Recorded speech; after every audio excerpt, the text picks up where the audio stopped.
Call the meeting to order. Craig, would you lead us in the pledge tonight? I pledge allegiance to the flag of the United States of America and to the republic for which it stands, one nation, under God, indivisible, with liberty and justice for all.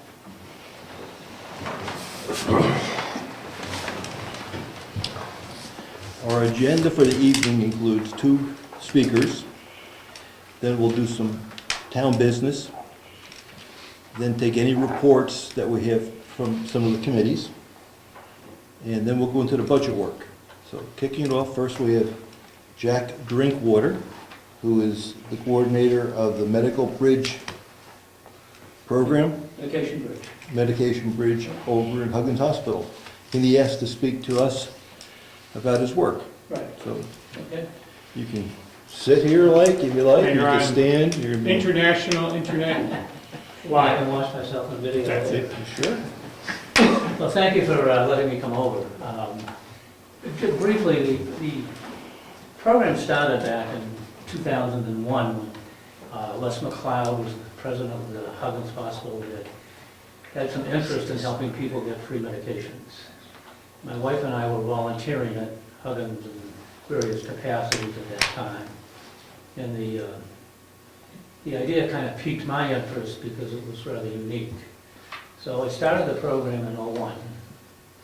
And what we did at that time was we would have people come into us from their doctors and who had limited income, and we would go to pharmaceutical companies and obtain their medications at no cost to the patient. For 2 years, we did that all as volunteers. We raised our own money, our own pockets, basically, and the program kept growing. So about '03, we said to President McLeod that we really had to have some money and to help us pay for supplies and get us some software and equipment, because we were doing everything manually. We would download applications off the internet and stuff like that. So he gave me a grant to write, which I did, and that was funded by the Charitable Foundation of New Hampshire, as I recall. And they gave us enough money to go buy computers and a printer, and also to, for 1 year, be able to underwrite the cost of software, which is proprietary software that we pay $1 for every application we do. And that got us by that year. And the program kept growing, so after that we sat down and decided to come up with a formula that if a community's patients or residents received more than 5% of the value that we obtained in medications, we would go to those communities and ask for assistance. And we've been doing that ever since. The program grew to about 400 patients back in '05. I think that year we did over $2 million in free medications. Medicare D came in, and that's the prescription arm of Medicare. So our enrollment started to go down at that point because people who qualified for assistance from Medicare D could not get free medications from pharmaceutical companies. Because their view, which rightly so, is that you can get it through your Medicare D plan, and if you get assistance, it doesn't cost you much money at all. So we went down to about $1 million. And then the economy had some problems in '08, '09, so we went back up. And a couple of years ago, we were back over 2 million. And our patient load was back up to about 350. Now with the Affordable Care Act, we're seeing the reverse again. To make a long story short, Brookfield has never hit the 5% threshold. So we've never come to Brookfield until this year, when we've had some patients who have extremely expensive medications. I think you have the numbers. That I think it was over, what did they have the number? Over $100,000 went to Brookfield residents this past year. So they hit our threshold of 5%, so that's why we're here asking for support. And what we do is ask for, we look at the budget, we have reduced our budget by 33% for next year, based upon our projections of what's going to happen with the Affordable Care Act. And so what we're asking is $314 from Brookfield to help us pay for our software and our supplies. No one gets paid, we're all volunteers. We do get free lunch at the hospital, but other than that, we raise all our own money. The hospital does give us our office space and our phones and postage. That's kind of the deal we've had for a long time. Well, the question that I have is about the Affordable Care Act. Right. Wouldn't everyone be covered with that then? No, there are, for example, people on Medicare are not under the Affordable Care Act. True. That's for people not on Medicare. That's true. The other issue with the Affordable Care Act is there are a number of people that the deductibles are absolutely astronomical. If they don't qualify for assistance at certain levels, then they have to have a much higher deductible. So then the medications become very costly for them. So this program is not just for the needy, it's for everyone that's participating with expensive medicines. Provided they meet the financial guidelines of the pharmaceutical company. So every company has their own guidelines, and it ranges from 200 to 400% of the poverty level. For example, Merck Pharmaceuticals is extremely generous. Boehringer and a few others are kind of tight. And so what we have to do is we collect, they have to have proof of income. So if you're on Social Security or you get a pension, we have to have written proof from Social Security or the company that gives you the pension. We get their income taxes if they file income taxes. Nothing is, what would I say, word of mouth. Everything is documented. And then that proof of income is sent. Most companies ask for the written proof of income. So if you meet their financial guidelines, they will provide you the medication free. And if you don't, They will not provide it free. so the individual at that point has to, We can't help. We only help. All we do is get free medication. So if you don't qualify for a company, we can't help you. What does some of this medicine cost somebody? I mean, what's a expensive medicine? How much is somebody paying or would have to pay for expensive medicine that you're helping out? Well, we happen to have a couple of people in this community that have very expensive medications. And their medications run approximately $450 a month per person for a medication, one prescription. I had a fellow in the other day that we've been meeting with actually for all week, and he has a medication that is $676 a month. I mean, new medications are very expensive. Once they've been in the market for a long time, the prices start to come down and then they'll ultimately go generic. When they go generic, then we don't get generics. We only get name brands. We can lead people to companies that do generics, but companies don't give those away for nothing. But generally speaking, the generics are, I mean, if you have a common generic, if you go to Hannaford's or Walmart, and you don't pay much at all. There are also a couple of mail order companies that have a greater array of generics that we help them with. But our role is basically to help people to, I guess, get the medications they can't afford. On your sheet, you say Brookfield received 58 medications valued at $123,700. So is that 58 prescriptions filled, or that's a variation of 58 medicines filled multiple times? 58 prescriptions. Wow. So some of these things cost upwards of thousands of dollars? On the course of the year, yes. Yeah. Well, as I said, we've had a guy in the other day for a week now, my wife and I are working with him. His medications will be probably in the vicinity of $10,000 for the year for just the one person. But they're unique. They're not, his needs are unique and the medications are unique, so. so you're asking for $300 and change, and that's 5% of your budget, or is that what percent of your budget is that? Well, that's 11% of the budget, Okay, our budget we're asking for next year is $2,800. The threshold, in other words, I won't go to a town, there are some people that say, why don't you go to every town? Well, we have towns that I'd be going and asking for $23, and I'm 77 years old, and I'm not gonna go to 39 towns, to be honest. So we picked a threshold of 5%. So your town, if your residents in your town receive more than 5% of the benefit that we can generate, we come to you and ask for help. And then I, work on a budget, and the 314 would be your share. And if we drop below the 5% next year, You won't be asked. would you take questions from the Sure. public? Any questions?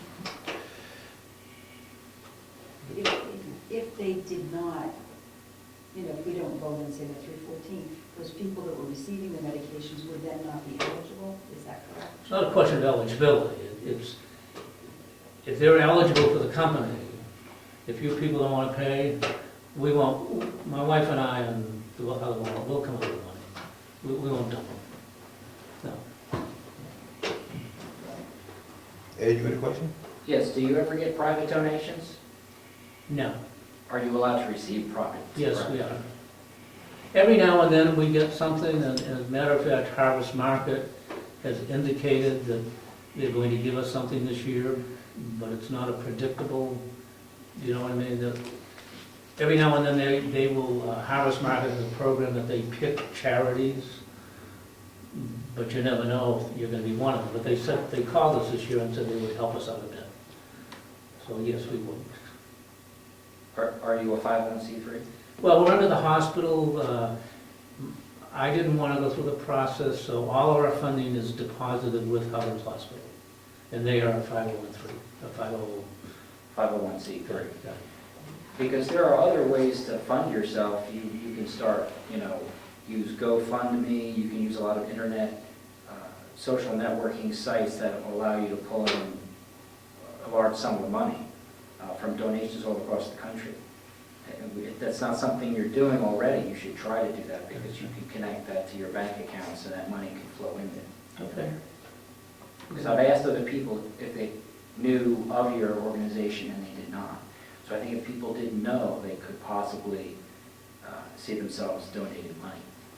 There are 40 plus medication bridge sites in New Hampshire.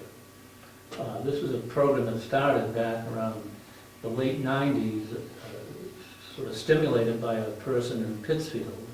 And then the legislature got involved, and it comes under the umbrella of the Foundation for Healthy Communities. We're the only volunteer program. The others are all part of hospitals, clinics, and they're all funded by, staff is funded, but we happen to be a little bit unique in the sense that we do it ourselves. Because Les McLeod at the time said, they didn't have the resources. Do you have a website that I can direct people to from here? No, Is that up yet? no, sorry. No. Is there anything on Huggins' website Yeah. about you? To be honest with you, I'm not positive. No. How do people learn about this? Doctors' offices, and the biggest thing initially is word of mouth. Because when you're looking at our clientele, a lot of them live in senior housing, and we did a lot of outreach. We went to food pantries and to towns initially, and then of course the people that get it, they talk to their neighbors. But all the doctors' offices that are affiliated with Huggins or owned by Huggins, they all participate with us. And the other thing we do is that what makes us a little bit unique is any doctor that wants to work with us, we'll work with them. Most of the programs you have to be part of the structure. So for example, we have a patient in Kansas, we have a patient in North Carolina, we're just starting with a patient up in Littleton, and those doctors are willing to work with us, so we put them into our system. All the other sites, you have to be part of what you call their structure. So we don't have any walls, so to speak. And we're a little limited in the sense we're all volunteers, we're all old. And so we do what we can, and we do a pretty decent job. But, If someone wanted to send a private donation in, how would be the best way to get the money to? well, first of all, you have Medication Bridge. I think you have the address, all that stuff. They could contact us. The phone number is 569-7613. We're there on Tuesdays, for sure.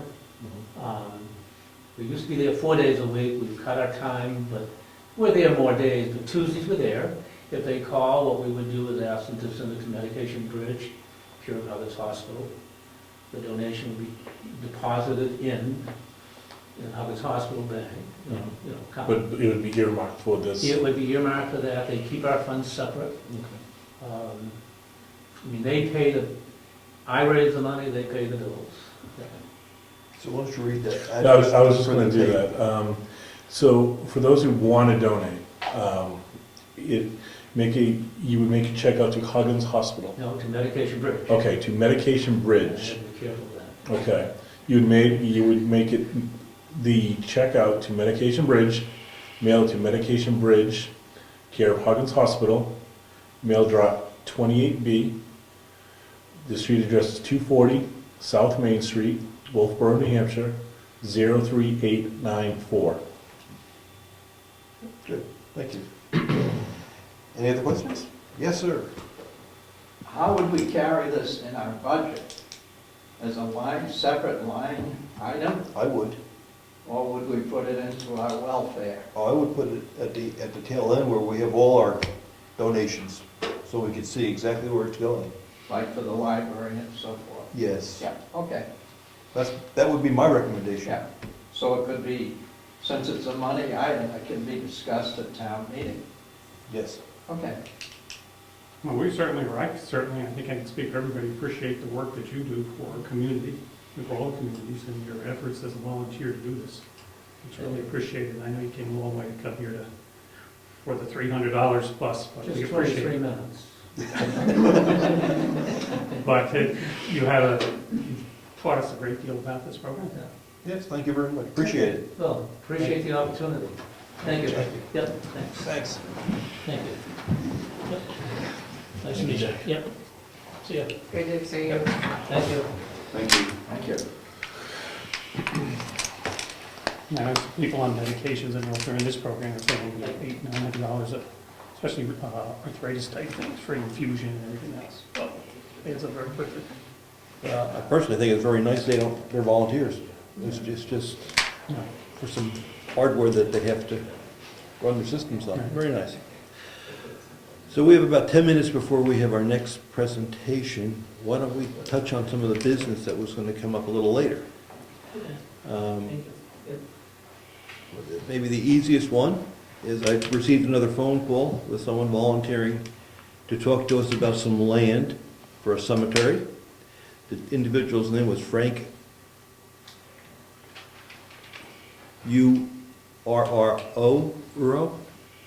His land was up on Woodman Hill Road. And I looked it up. It's map 30, lot 2, if anyone wants to check. It is at the end of Hanson Road, which is the Class 6 road. You turn left to go to Mountain Pond. You turn right to go to Woodman's Hill. Keep going. And it's up back in there. It's a 100-acre lot on a Class 6 road. I guess I'm talking to the board and to the cemetery people. Any thoughts on this offer? I said I'd get back to them if we considered it. Yes, sir. At this point in time, I don't think we can consider land on Class 6 roads, given what would have to be done to make it accessible for funeral parties. We'd have to consider whether or not anybody would want to buy a grave plot on a Class 6 road. It couldn't be a Class 6 road. It would have to be upgraded to a Class 5 road. I don't think it's at all doable. Yeah, we encountered this before, it's cost prohibitive. Okay. I agree. We'll get back to him and thank him for his offer. It was an offer to talk to us about it. It wasn't a gift, it was just, do you want to talk to us about it? So I'll get back to him and thank him. We made a decision on the replacement for an assessor clerk. That individual is his name is George Nick. He'll be taking over, working with Jessica on a transition plan. The other issue we were going to talk about is snow shoveling. We're going to deal with the snow shoveling situation. I talked to Mr. Kinville. He'd be willing to do it. He would charge on a per, I guess the words are per visit basis, $50 per visit. So I said, well, what is a visit? You know, is it 2 inches? Do we sweep it? Is it a foot? He indicated it's whatever we want. If we don't want him to come until it's 4 inches, then it's anything greater than 4 inches. If it's 2 inches, he comes for 2 inches. I talked to him briefly about almost like putting him on a contract where what we had before, and he indicated that he does a lot of snow shoveling for some of the people in town. He'd much prefer to bill us on a storm basis. So that was his offer.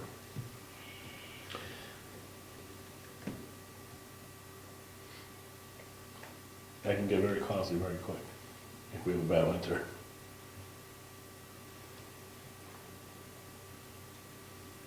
I would agree.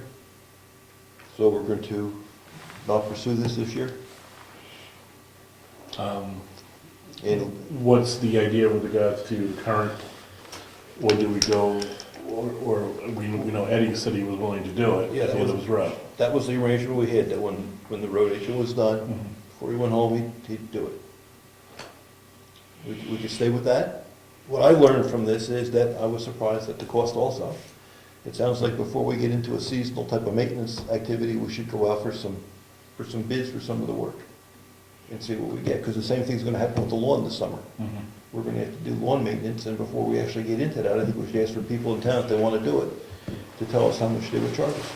Now, it really shows the expense that some of the residents have to have this service provided. I mean, just even myself, as a person that had to come 2 or 3 times, boy, it wouldn't take them long to spend a lot of money. So if some senior citizen, or elder person needed somebody to do shoveling for them, and at $50 a shot, that would be very expensive. But it may be different for them, the price. I don't know, but he did come down and look at the job. Okay. So he came down and, What were the specs? What exactly? It's the front entry to the townhouse, the front entry here, and the rear entry. in the back door here, the emergency exit, Okay, back door here, And and the then ramp. the entry to the ramp. the $50. What about the LP tank too?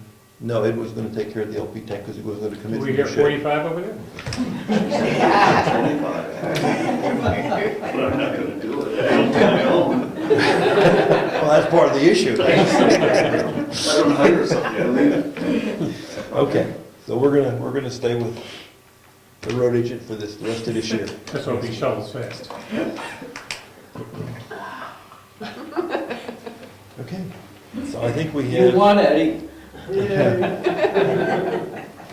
So we put that in the road budget? comes out of the road, but Yeah.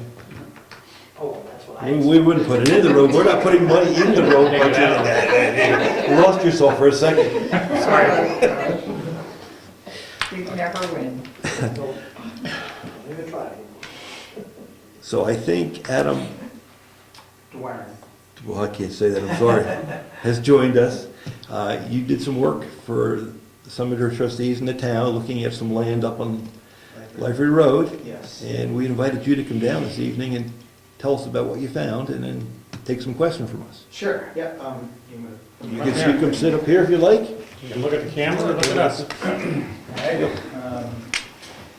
yeah, well, I was out on site on October 30th, and I walked the site with Craig.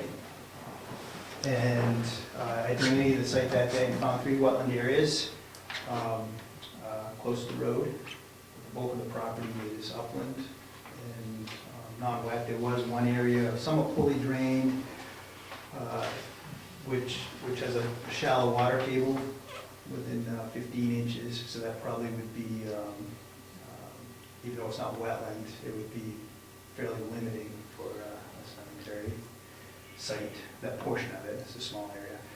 And, but I did find some well drains, deeper water table with no restrictive layers, and I didn't see any rock outcrops out there, which is a good sign that there's ledge that's deeper on site.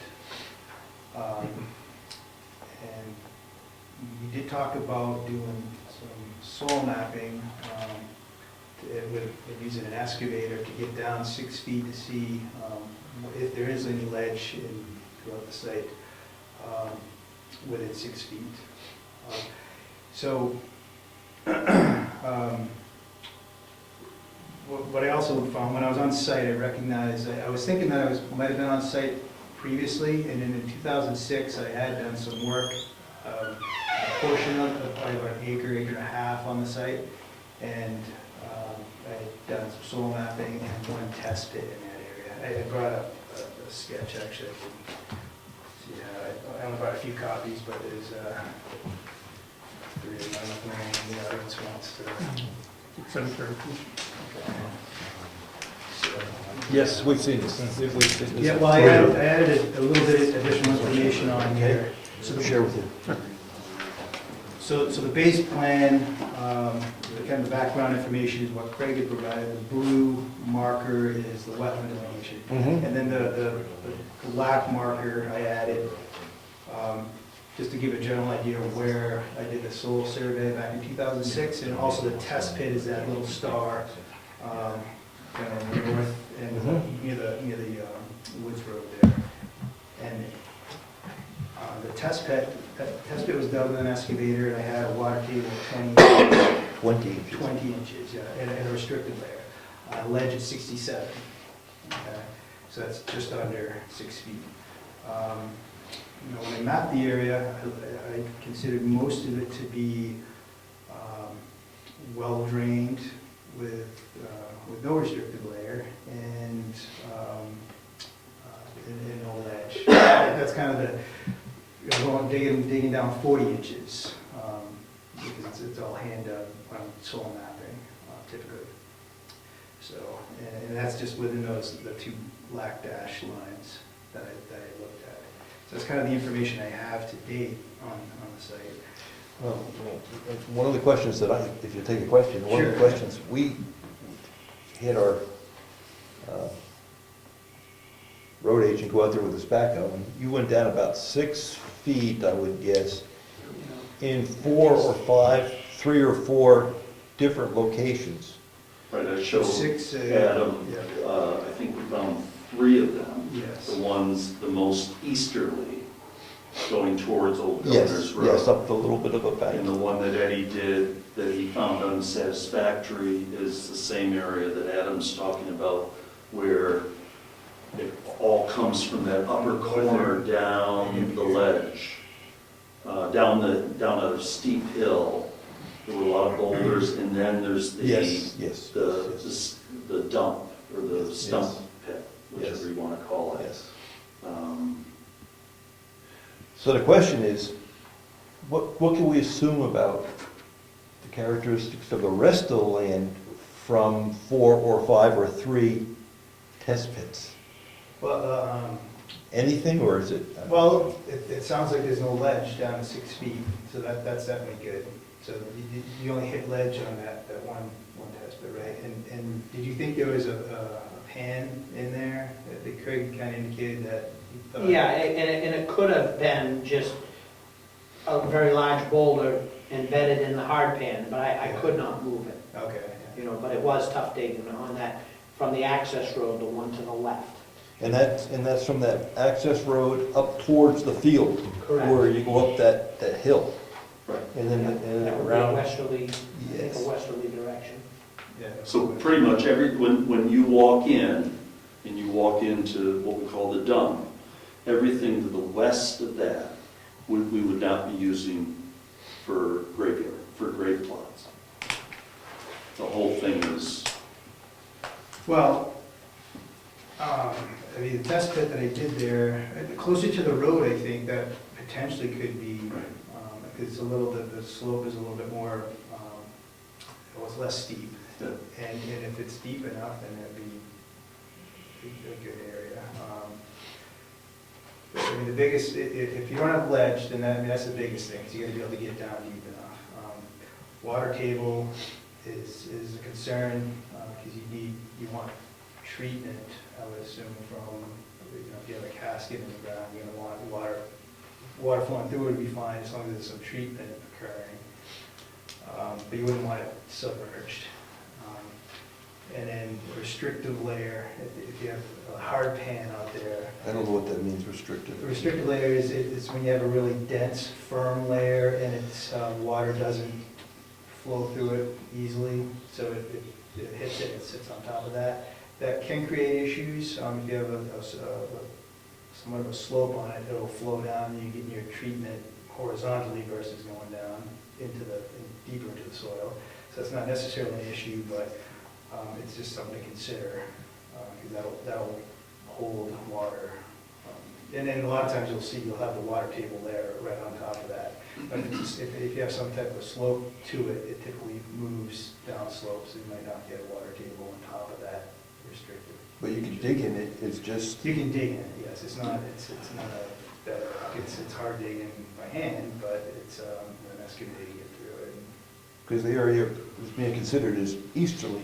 Right, and when Ed dug, he found hard pan, but I think the word you used was that it was very workable, very, Right, it was hard, but, yeah, with a machine, you can do it. yeah. Yeah, that's very characteristic of soils in this area, so. So that's kind of where we're at. We have the wetlands, and I haven't really done, other than the work I had done back in 2006. And I don't have all the information from that, because that was from a previous employer, so. But I was able to get some information from Wentworth Survey, because we had done the work for them, so. And then the NRCS report that I provided was just a kind of a precursor, an overview, give an initial idea what was on site to see if there's any red flags or anything. And that indicated that it was all well drained, so water table greater than 40 inches, with no ledge, and a restrictive layer though within 40 inches. But that's kind of big picture, countywide soil survey that federal government and NRCS. Any, would you take questions from the? Sure. public? Any questions from the floor?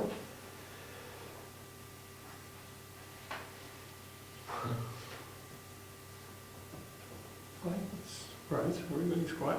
We're trying to understand the characteristics of the soil without digging up a whole acre's worth. So that's what we're trying to get a handle on. Yeah, and one other consideration, I guess, would be the topography out there is kind of undulating. It's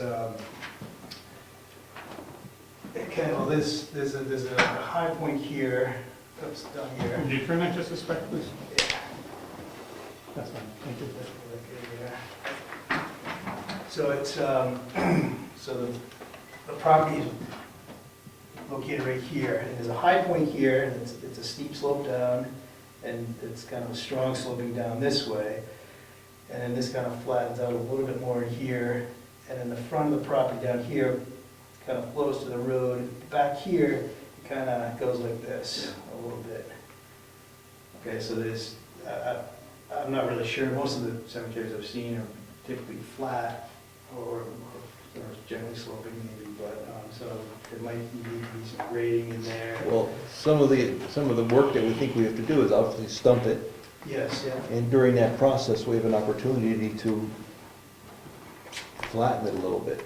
Yeah, I don't know how significant that rolling earth is. I mean, we could, yeah, and I don't know what the limitations are for that, for a cemetery, but it's just something to consider. What causes the rolling outcrops of rock, or? Well, in some cases, I guess it depends. Based on what I saw on site, just on the surface, And from the previous information, I would think that the ledge would tend to be a little bit deeper. I mean, we got it within 6 feet, just within 6 feet of that, the older assessment that I did in 2006, but, I mean, there could be areas, but it's hard telling from the surface features. I mean, there's nothing that's close to the surface, I wouldn't think, 'cause I didn't see any outcrops at all. But what causes the rolling? You said that section, everything's rolling, what would cause that? During glaciers, Just carved out. yeah, glaciation, just the processes. When Judy and I did the eastern boundary to go in 275 feet, we were concerned, because we were doing this as we went back in. And so I took Adam to that and kept on pointing to different places where I said, does that look like ledge? Well, everything I thought was ledge, we thought was ledge, are big boulders.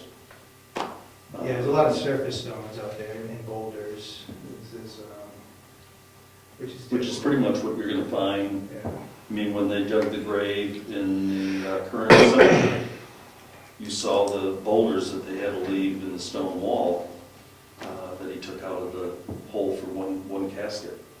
And that can be an issue for the cemetery, I mean, just working around those within the cemetery. If you have a fly, you have to pull some of those out. I mean, it's doable, you just need a machine big enough to, in most cases, I mean, I guess you can get a really big one, you can't move a machine, but we do have some of those as well.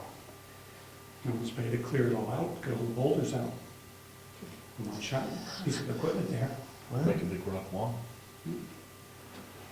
It would certainly flatten things out, except then you have probably 3 acres of huge boulders the size of VWs to get rid of. When I did the excavation, Bob Kinville excavated for my, what do they call it, floating slab for my carriage barn, they had to bring in an excavator from up at Eddie's, I think it was, for 2 boulders that were the size of my VW Golf. And then there were 3 other piles of stones that Bob was able to deal with a industrial John Deere, like what Eddie uses. So it's the same all over, unless we went to some of our sand pits. Come to Cedar Park. Right. Well, we had one in mind close to Cedar Park, but it's not available. But that's the only other option. Otherwise, any place, I think, in general, in Carroll County, you're gonna run into what Adam described. There's a lot of stony areas. I mean, I think an ideal location, and I actually, when I talked to Craig about it originally, I was thinking like an outwash, sandy soil, but which is great for, there's no ledge, deep to water table, no restrictive feature. The only potential issue is with that is a lot of times they're over an aquifer, and so you got water quality issues. So maybe an ideal soil type would be a glacial till, like a sandy loam with no bedrock or pan or water table within, like a well drained. And there are some around, but I mean, it's those are the prime real estate.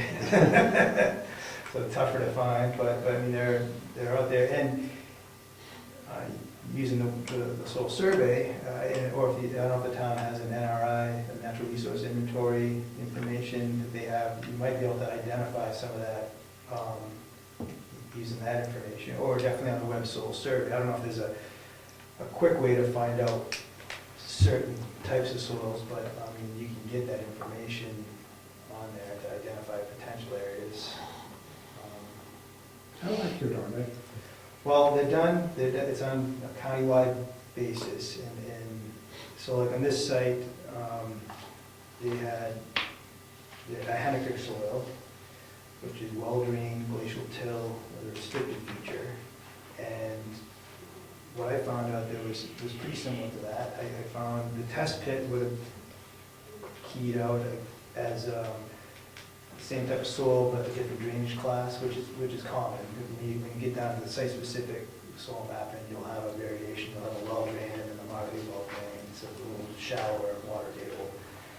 And so that's what I found at the test pit, and then the mapped area, and when I mapped it, I felt that there was a restrictive layer, there wasn't a restrictive layer in the areas that I was digging test pits. So you'll have inclusions of, I mean, it's very, there's a lot of variability with the soil, so you'll have some areas that are, a shallow water table with a restricted layer, and a little over, you won't have a restricted feature, it'll be deeper water tables,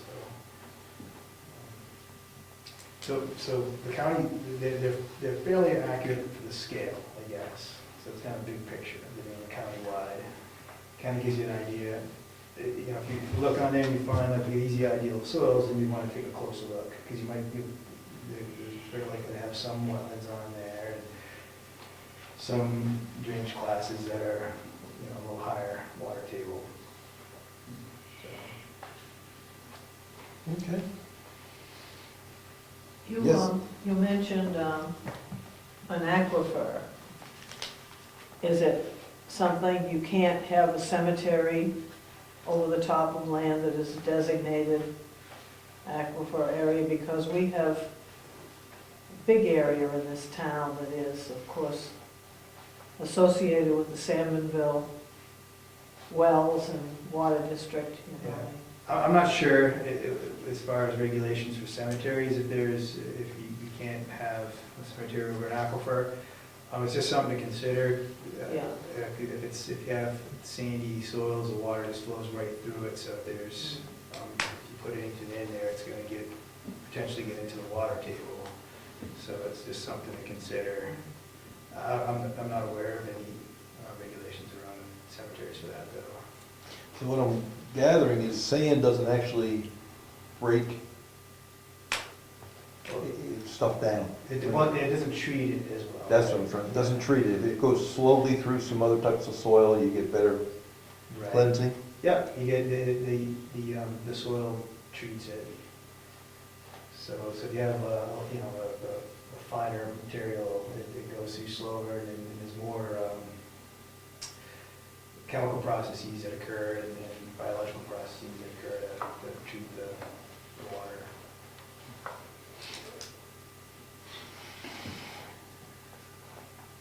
Yes, Ron? I'm just a little surprised that the state of the art is to dig a hole. It seems like between radar and seismology or whatever, that there's got to be some way to get some idea of that with a smaller piece of equipment that's easier to move around, I would think. But I'm not that I'm doubting that you know how to do your job, because I certainly, I'm a computer guy, not a soil guy, but it seems, it's hard to believe that that's the state of the art. Well, there is, for ledge, there is ground penetrating radar, and you put something like on a sled, and you drag that around, and you can get data and interpret it, but it's pretty expensive to do, I think. There's no one, NRCS is doing it in some cases, and then research facilities that I've seen.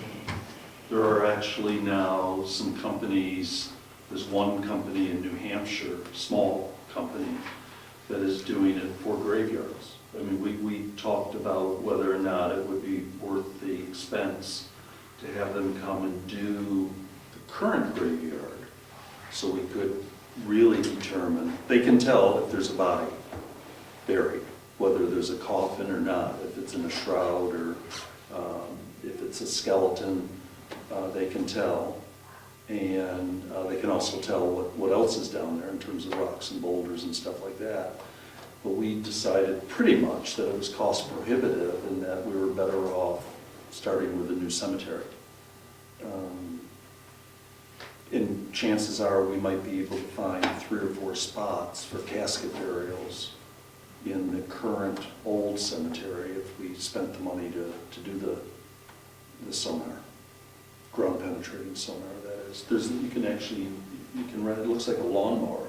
You push it along and does a whole computer program, I believe, or it generates a computer program or computer results which you put into a software and maps out everything. Does UNH or some other university around here have a program that teaches this. I'm wondering if we couldn't get UNH to let them come and map our place as part of their class or something. I don't know. I'm just, I haven't heard of any class associated with that particularly, but NRCS, I mean, you can always check with them. I think they've done some for just testing it out or in certain areas. I don't think large scale, it's not being used as far as I know. I think it's just cost prohibitive, the amount of effort required and work required to get it out there, and then you have to drag it across the area and interpret the results versus, it does seem kind of, it seems like there would be something, but there's a lot more work involved, I think, than it seems there would be. Having walked through this area, it would be very hard to drag anything through it. It would have to probably be cleared first, and that would defeat the whole purpose.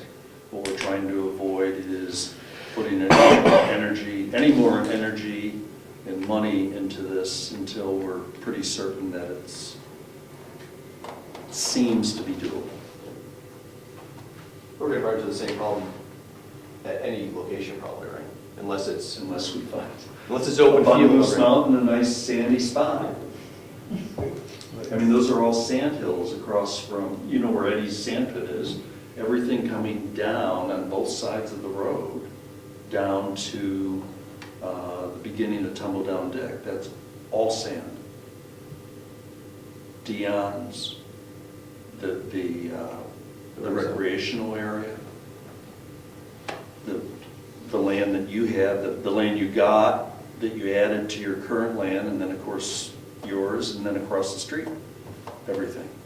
Those two big houses, the three houses that are up on the hills, somebody told me those are sand hills. Where Siemens were, the Drew house, Yeah, and the other people, I but it forget their stops name. right across the street from my house. Yeah, right.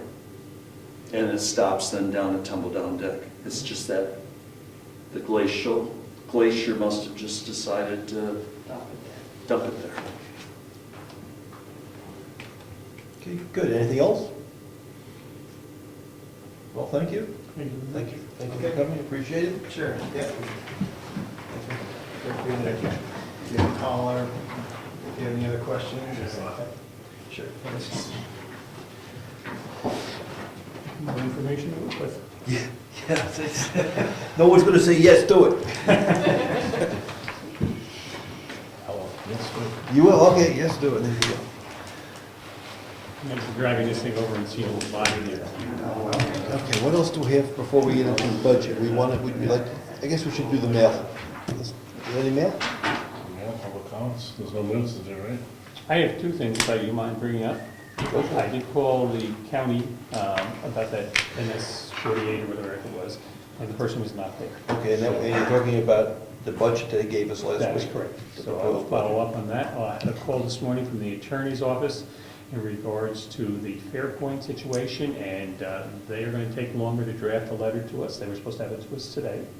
But the bill we received has been adjusted to $43. I think it was $240 or something to start with, and they're adjusting it to $43-ish. 138. I don't think that's 138, not even close.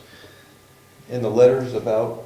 for the And I didn't think they asked that as a follow-up question, because I was more interested in the other thing. Oh, yeah, by the way, that's been adjusted as $43. And afterwards, I said, oh, geez, that's not 138. Where are they coming up with that number? Why don't you fill the public in on the letter? The letter that we're gonna get? Oh, I'm sorry, thank you very much. We have contacted our attorney to see we're part of a group of towns that are taking on Fairpoint, make sure that that we can continue what we see as taxing them at a fair rate. And they're fighting that, and they're using our money for their attorneys to fight us, and our bills keep adding up. So we've asked our attorney to find out the status and whether it would be in our best interest to get out of the program and just cut our losses rather than go on for another year. The original conversation indicated that it would probably go on for at least a year, that they have reached certain things, certain, what's the word, and you might be able to help me on certain things that they've agreed on. Stipulations? I forget, I don't think that was the word, but certain things that they've agreed on. But what will happen, she said, when they come to a case, all the towns similar will be cited all at once. So if they come across one issue, what's good for one will be good for all of them. They've decided on that, what town it will be, whatever, which makes sense, rather than have to argue out each town individually. So what's at risk is, I suspect, the 3 years' worth of taxes that they have paid us, that we would try to negotiate a deal on giving some back and retaining some, Or not paying the interest. or not paying the interest. Something. Something. Because right now, we owe them about $12,000 worth of, we don't owe them anything. Right now, they've paid us $12,000 worth of property taxes, and they're fighting an abatement process to get that money back. What are the interests we're paying them now? 6% we pay on that. So if we lose whatever they pay plus 6%. And if the case rules that we can tax them, then going forward, we will start taxing them again. If the case goes the other way, we've cut our losses and don't have the income. But right now, we're paying a lawyer bill every month, a small bill to fight them. And we were led to believe early on that this was the thing to do. But 2020. 2020. So I'll keep you posted. Okay, so let's do some mail, if there's any mail, and then we can get into budget work. And if there's any comments, we can take comments after the mail. Sounds good. That's all the mail? Yeah, yeah, you don't want to read. Top one. Random. Oh, we should give you this one, House bill, that's yours. What's the House bill? Anything that has to do with county or house. I want to do this one. Take a look at this one. Oh, jeez. It's easy. From the State of New Hampshire Department of Revenue Administration dated December 11th. This is regarding the USPAP 2014 report for the town of Brookfield. On October 28th, I reported in writing to the town that I reviewed the uniform standards of professional appraisal practices, Standard 6 report submitted by Avatar Associates of New England for the tax rate 2014 in order to fully comply with the USPAP Standard 3. A review report of the USPAP mass appraisal must include the attached additional documentation. This in no way alters our previous determination. I'm enclosing a copy of that for your review to conclude that the mass appraisal report under the review complies with all requirements set forth in Standard 6 of the USPAP and applicable laws and regulations. These results were reported annually to the Assessing Standard Board in accordance with RSA 21J11-A2. If you have any questions, please feel free to contact me. Josephine Belleville of the North District Supervisory of the Municipal and Property State Division. Okay.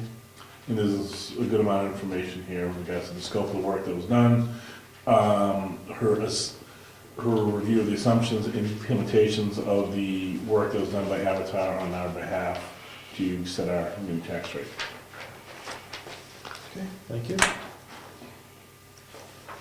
I'll let you go first. 'Cause I'm trying to figure this out also. It's a questionnaire that needs assessment for New Hampshire LTAP, and I think it has to do with road agent work, where they try to transfer knowledge to the local community so they could better serve themselves, but it's just a request for information. Okay, this one has to do with investing trust funds. I don't know if it's House Bill 297 implementation. I assume that means that it's passed. And it would give the town the authority, or the voters the authority, to authorize the investment of capital reserve funds by banks or investors, and they would be paid to do this, a fee for investing the money. once, if the town were to go for this, it's a 5-year deal. You cannot withdraw your authority to use an investment company. And it simply says here, to authorize the city of Brookfield, or town of Brookfield, trustees of the trust funds to pay bank fees, brokerage firms, portfolio management firms, and other investment advisors related to the management of capital reserve funds from capital reserve fund income. There's no additional taxes in the sense that any fees would be paid out of the funds that are in the money. Okay.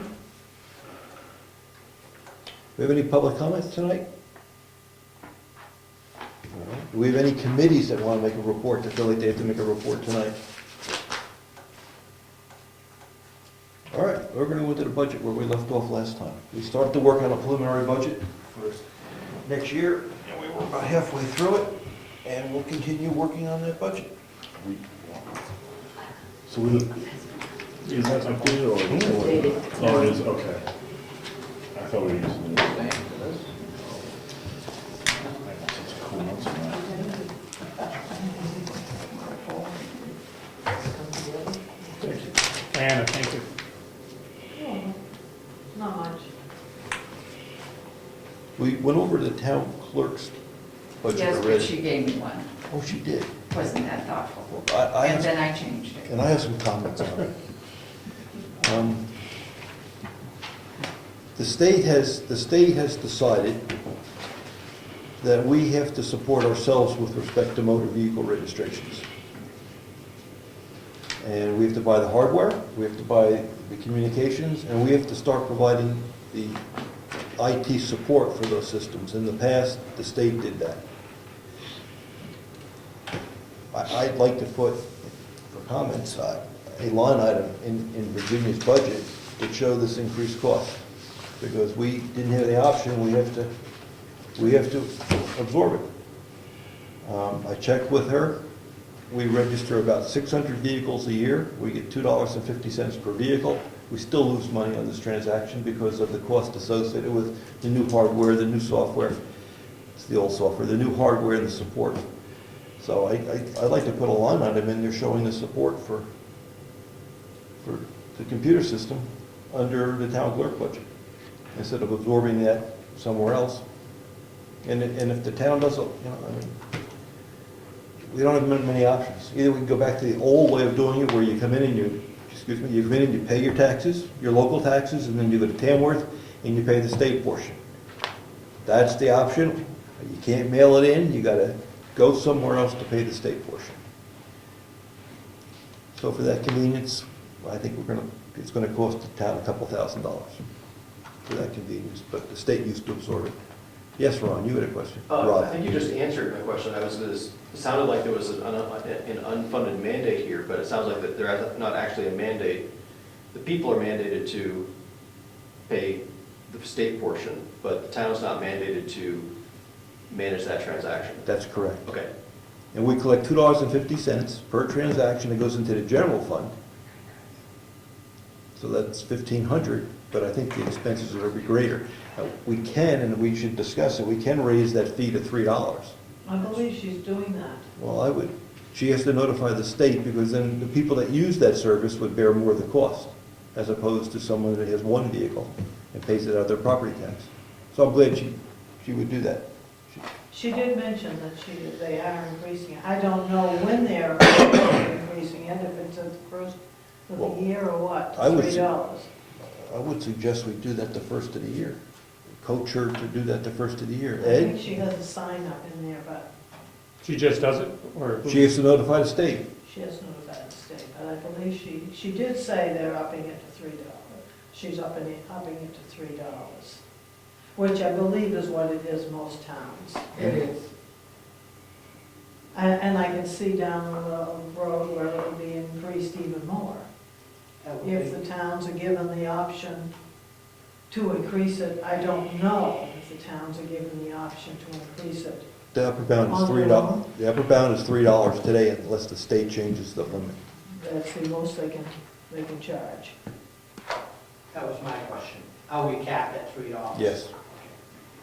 But it's a case of the people that use the service. Well, yeah, I mean, if it's a convenience If our options are make the residents go somewhere else, which is an inconvenience to the residents, but us as townspeople pay for it, try to find a happy medium by increasing the fee, which is still convenient for the people, but the individual residents, but it's not a burden on the town-wide budget. That was my. Should we, you folks agree, selectmen? Agree to what, actually? Clear. Go up to $3? Yep, I think so.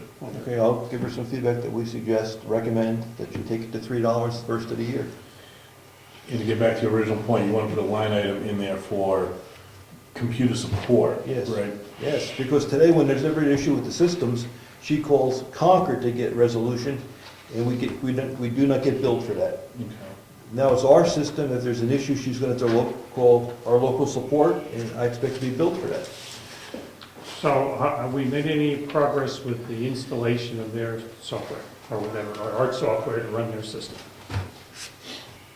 Are we still This is- ongoing? As far as I know, it's not complete. The issue is, it's a very, the way I look at it, talking to Lance, talking to other people, is if you're a major city and you have a standalone system, it's easier to implement this because you get your own DSL line, your own communications, your own system, it's isolated. In small communities that want to reuse the resource, you try to share your computer systems, and hence we start to get complicated. So that's where Lance is working with Concord. They're telling him how to make changes to the various systems. He tries it, he backs it out, it doesn't work. I just can't believe it wouldn't be easier to bring the computer to them. For him to take it, go down to them and say, okay, guys, rather than talking on the phone I for don't an think hour. it's an issue of just the computer. It's the network that's It's here. the network that's here, it's the network that's there, and it's the lines in between. And that's why I believe going forward, I think Virginia might have some trouble, and she's gonna be calling Lance for support. It's not trivial, and that's gonna cost us money. And I think the other small towns, I don't know what the other small towns in the state do. What do the big towns have that we don't have that's causing the problem? IT support. And a bigger budget, where they And a bigger can budget. just buy another computer and another line. They should have a dedicated line for that. Oh, is it cheaper to put a dedicated, I mean, is there something that would be No. cheaper just to upgrade them? No. I asked the same question. You're talking much more money to do the kind of line, That we need, okay. yeah. But if someone goes to Concord, I mean, we just need help. I mean, everybody's trying to fix this problem. I know you tried. The point is, we tried to fix the problem, we can't get it resolved with the best help around, both here and in Concord. I think it's frustrating for all of us. We think in this day and age, I mean, not against Lance, but the complications, you think there would be somebody that would be able to come in, from the state especially. Why and doesn't say, it- Boom, boom, boom, boom. Why doesn't the state come up and make it work? I mean, we could pay for that. Have the state come up and make it work. Works for them. You won't go that far? I don't have a problem doing that, but I need direction to do that because Lance is very implicit to stay out of it.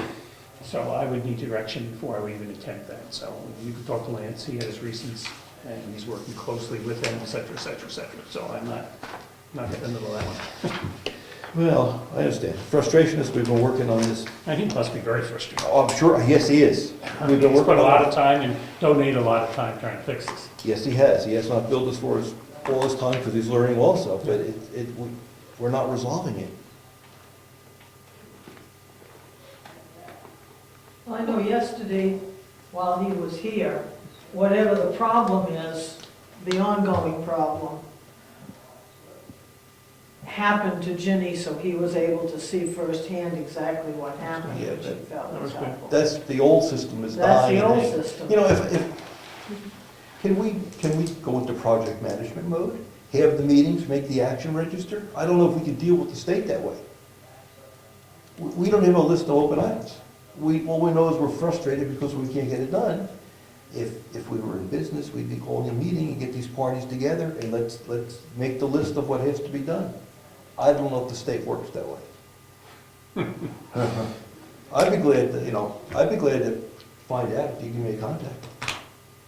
I do know, I think there's at least 2 state reps that are going down there tomorrow, The issue, down that way. So, what, the question that we have is, what's the plan for resolving the problem? What are the open items? Is there an open item list that someone can say, these are the issues, and once we have the issues, how do we solve them? Sorry, I'm my old hat on. Okay, let's go back to budget. What magic number would you like put in that line item, sir? We can put a line item in. Thank you. Oh, you did. I think we should put $1,000 into it.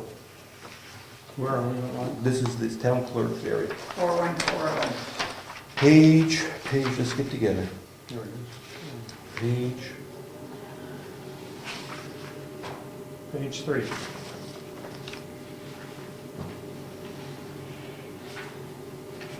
Okay, new line at 1,000. we're on line 4140. I'll have to look up what it is. Okay, but there is an opportunity to, I put it under software, the line under software before mileage. Yeah, so $1,000 for IT support, at least for the coming year until this. do we know how much to make it in the future? Right, and maybe once this is fully resolved, it'll become a minimalistic thing, and we don't even need a line item much money. That would be great. Okay. So this is, Virginia gave you some data on this? Let's see what changed. So I increased the salary for the deputy town clerk. She had 1,800 again, and I put it to 2,000 because we're already over 1,900. Well, why did we do that? Pardon me? I'm sorry, why? Calm down. Why did we do that? Why did we go over 1,800? Well, why, we budgeted 1,800. Now, I understand she might have gone over this year, but why shouldn't we keep it at 1,800 for next year? I would be happy to change it to 1,800 if you have. Comments? This is the hours for the, Yes, and I've given you, she's already worked 136.75 hours this year. And they're anticipating she will work 2 days at the end of December. Well,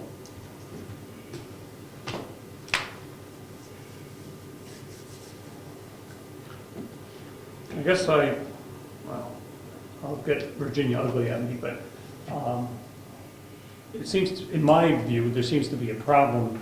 We allotted X number of hours for that person to work. Now, we do know there's emergencies that come up and that type of thing.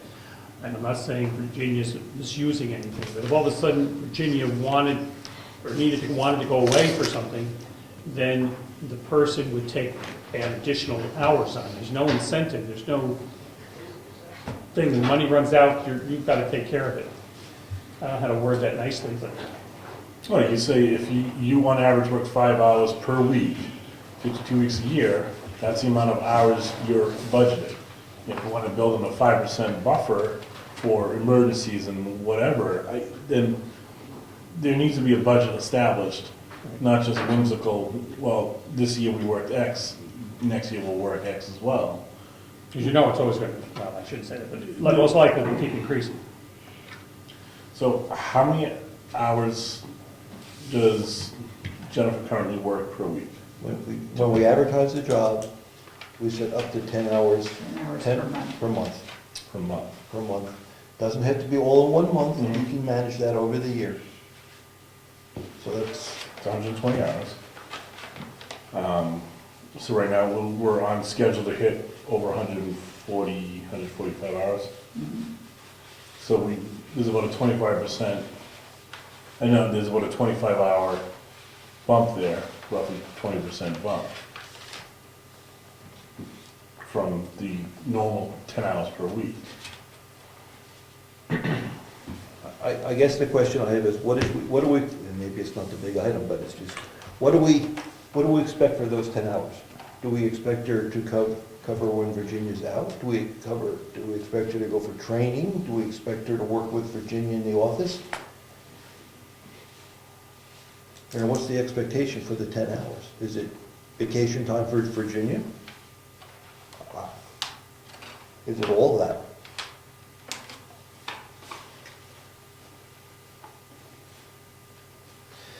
Well, well, I think we should go with the 18. number of hours times the pay, and that's the number we put in. I think so too. So 120 times 1350, or do you want to build in extra hours or scale the hours back? Well, they can adjust, the problem is they can adjust the hours as they go along and sort of bank the hours That's right. instead of using them up. And there may be times that they should be banked, so if you run into that emergency situation, gee, I've got, 20 hours left, banked in the sense I had it used. I think we should keep the hours the same as this year. So if you went 120 hours at 1350, it would be 1620, not even the 1800. What do you want to do? Because you keep them the same this year, we're going to end up at 145 hours this year. I want to go back to what we agreed to. So revert back to the 120. 120. And if there's an issue, then come on in and let's talk about it in public. Right. We've always been flexible and understanding, and things happen in your family and in your life, and we've been very understanding of that. Come on in and let's chat. Okay, so let's go back, I suggest we go back to what we signed up for. 1620.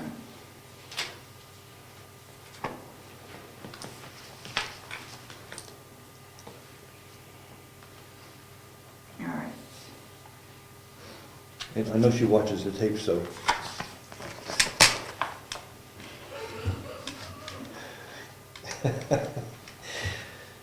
Good morning, Virginia. Okay, any other changes she made? So the supervisors of the checklist had given me one, elections, we've done. One quick, Sure. we dropped the proposed budget for is that mileage that went down to 100? Yes, because she was charging the town to go to Wolfboro and she isn't as much at this point. Oh, okay, so that's not like a typo, or it wasn't like a zero. That's what you put. Oh, okay, no, as long as it's not a mistake. The line for mileage, which is 4140.270. It's 100 now. She had $100 in there, in the budget that she gave to me. The only line item I changed was the deputy town clerk salary. Okay, so we put 1,000 in there for IT support, I did. and we'll take 1,000 out of the general government up top, if you would. 413035 contract IT. We went to 4,000 because we had to cover her. Okay, so we'll take that down to Drop it 3,000. to 3, Yep. okay. And add 1,000 there, we can explain what the state's doing to us. Good for them to get some publicity. Okay, so now we're going over to, I have everything down to, You said supervisor, the checklist was they gave me a budget. the change? what page are we No, on? it didn't change. Supervisor, the checklist didn't change. Okay, And sorry. everybody else, 4135. I suggest we go to that 3,000 there. Oh, 4130. Oh, 350, 4130, 350. Okay. We had 1,000 there to cover Virginia, let's spin it out. Okay, I see, I'm sorry. Okay, so let's see, we were up to, we were kind of down to general government buildings, 4194.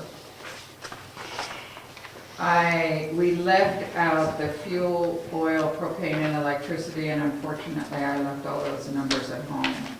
But I'll get them to you, gentlemen, because we don't know what the fuel use. Oil, we're not doing oil, but The propane. the propane will be for the next year.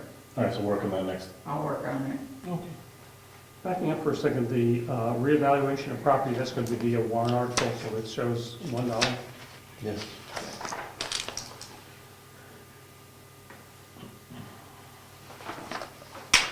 Now, we got shoveling, mowing, snow removal, Oh, 1,500. which is, Arguably, we'd only be dealing with mowing now, and the road budget's gonna absorb the snow shovel. So I think we should change that. Maybe we're just not in touch with what lawn maintenance is, what the cost is. I gotta admit, the $300 that we're getting charged was relatively cheap. 100 of them. Yeah. That's That was done. assuming some months at either end were. Right, and slow there's growth. times there's mowing, you're probably mowing once a month, at most other times you're mowing once a week, so. Well, we're not going there now, We're not going there for snow shoveling. for any service. Right, but we still need a budget for next year. Yes, we do. We need to anticipate what, Yes, we do. So I have no idea what a month's worth of maintenance would be for the lawn. and that's what I was getting at, because we bumped it to 1,500. Arguably, it was, we built in bonus, right, is that what caused that?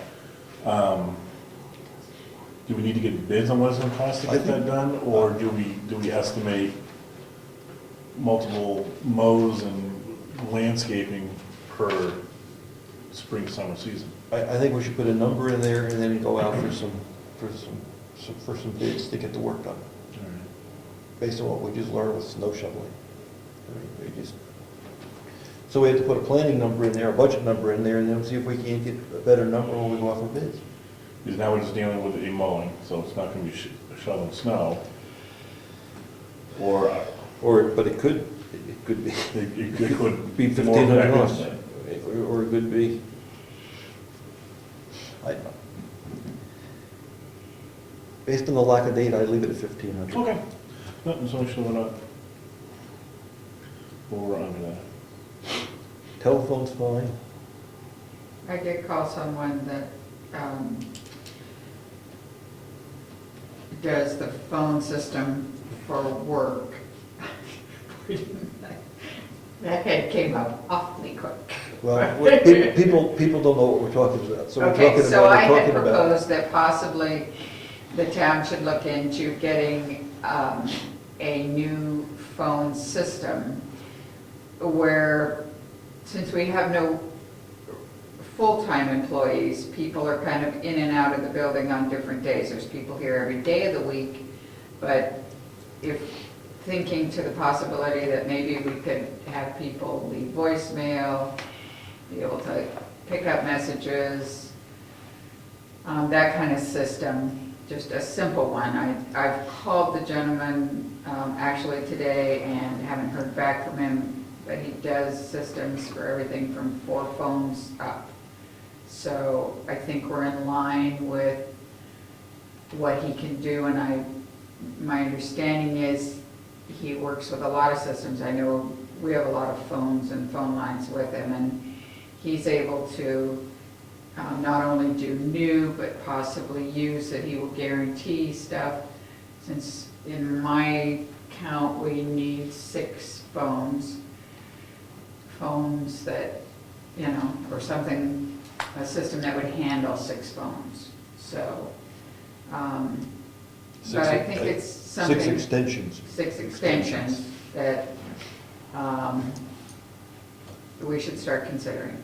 So that's my one. My other one is somewhere in this general government buildings, I'd like to see about putting in a price for replacing the charming, all of our personal favorite, large, heavy, kill your hand tables that we have.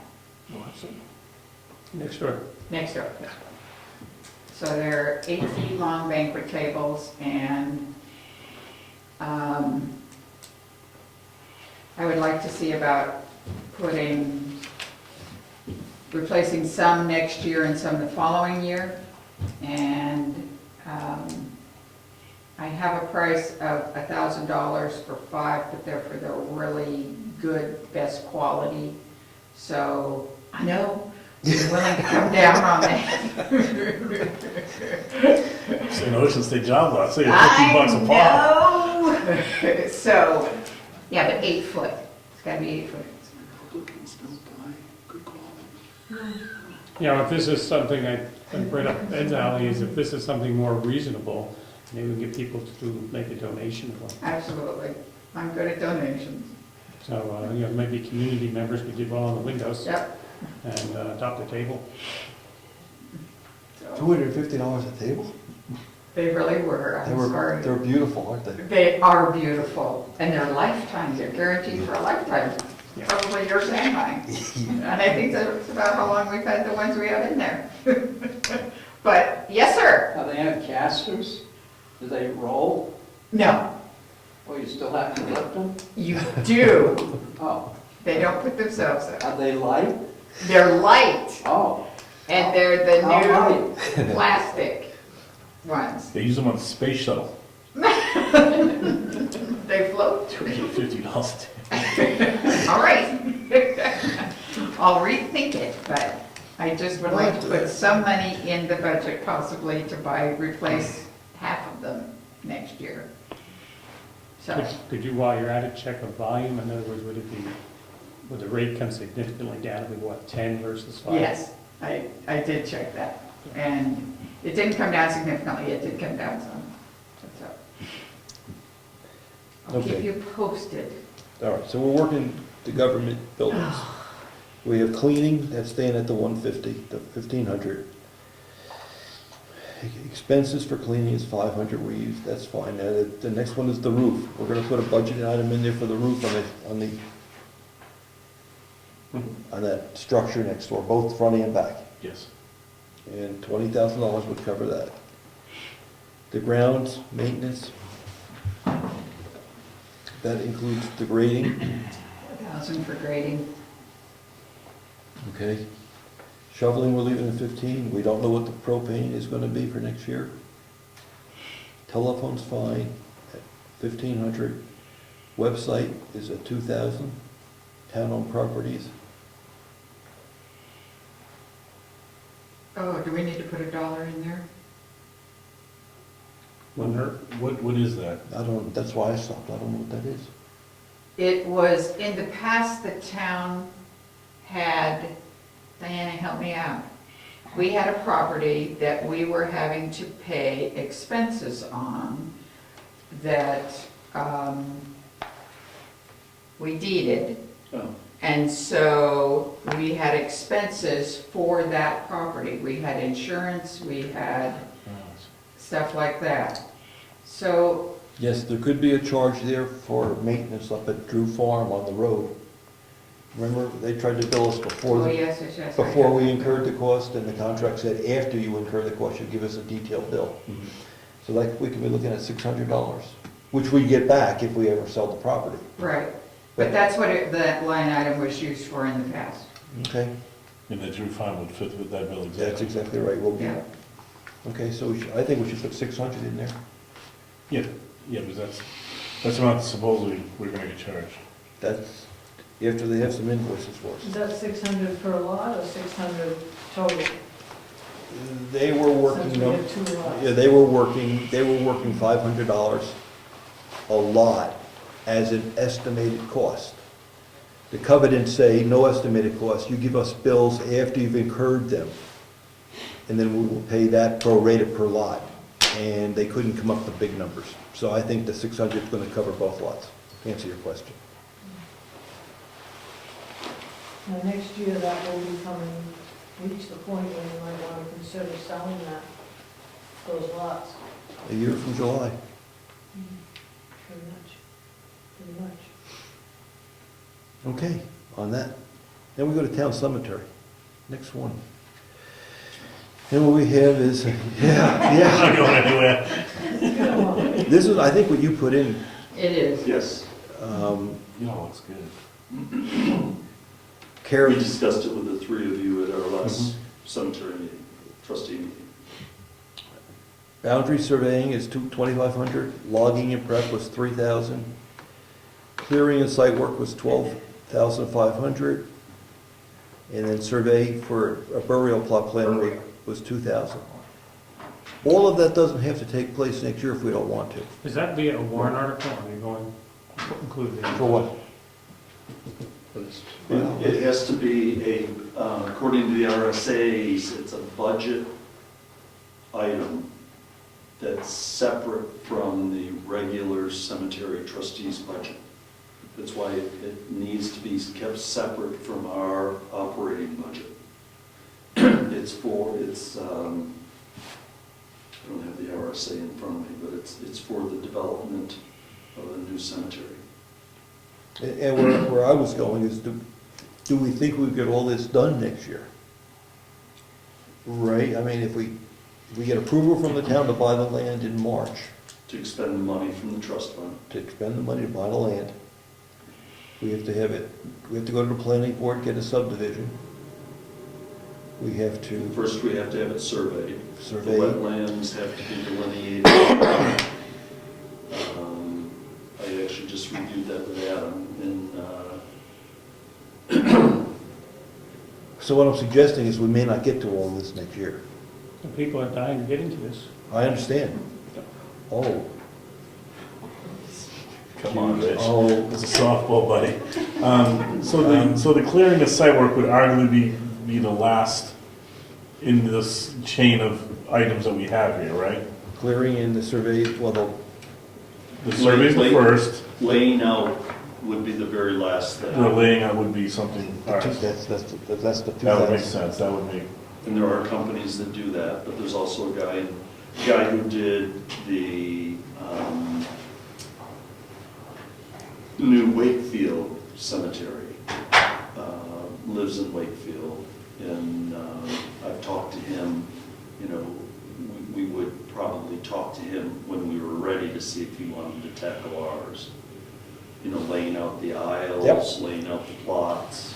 but that's something that would be 2016 more likely than not, because unless we Probably. went gangbusters here.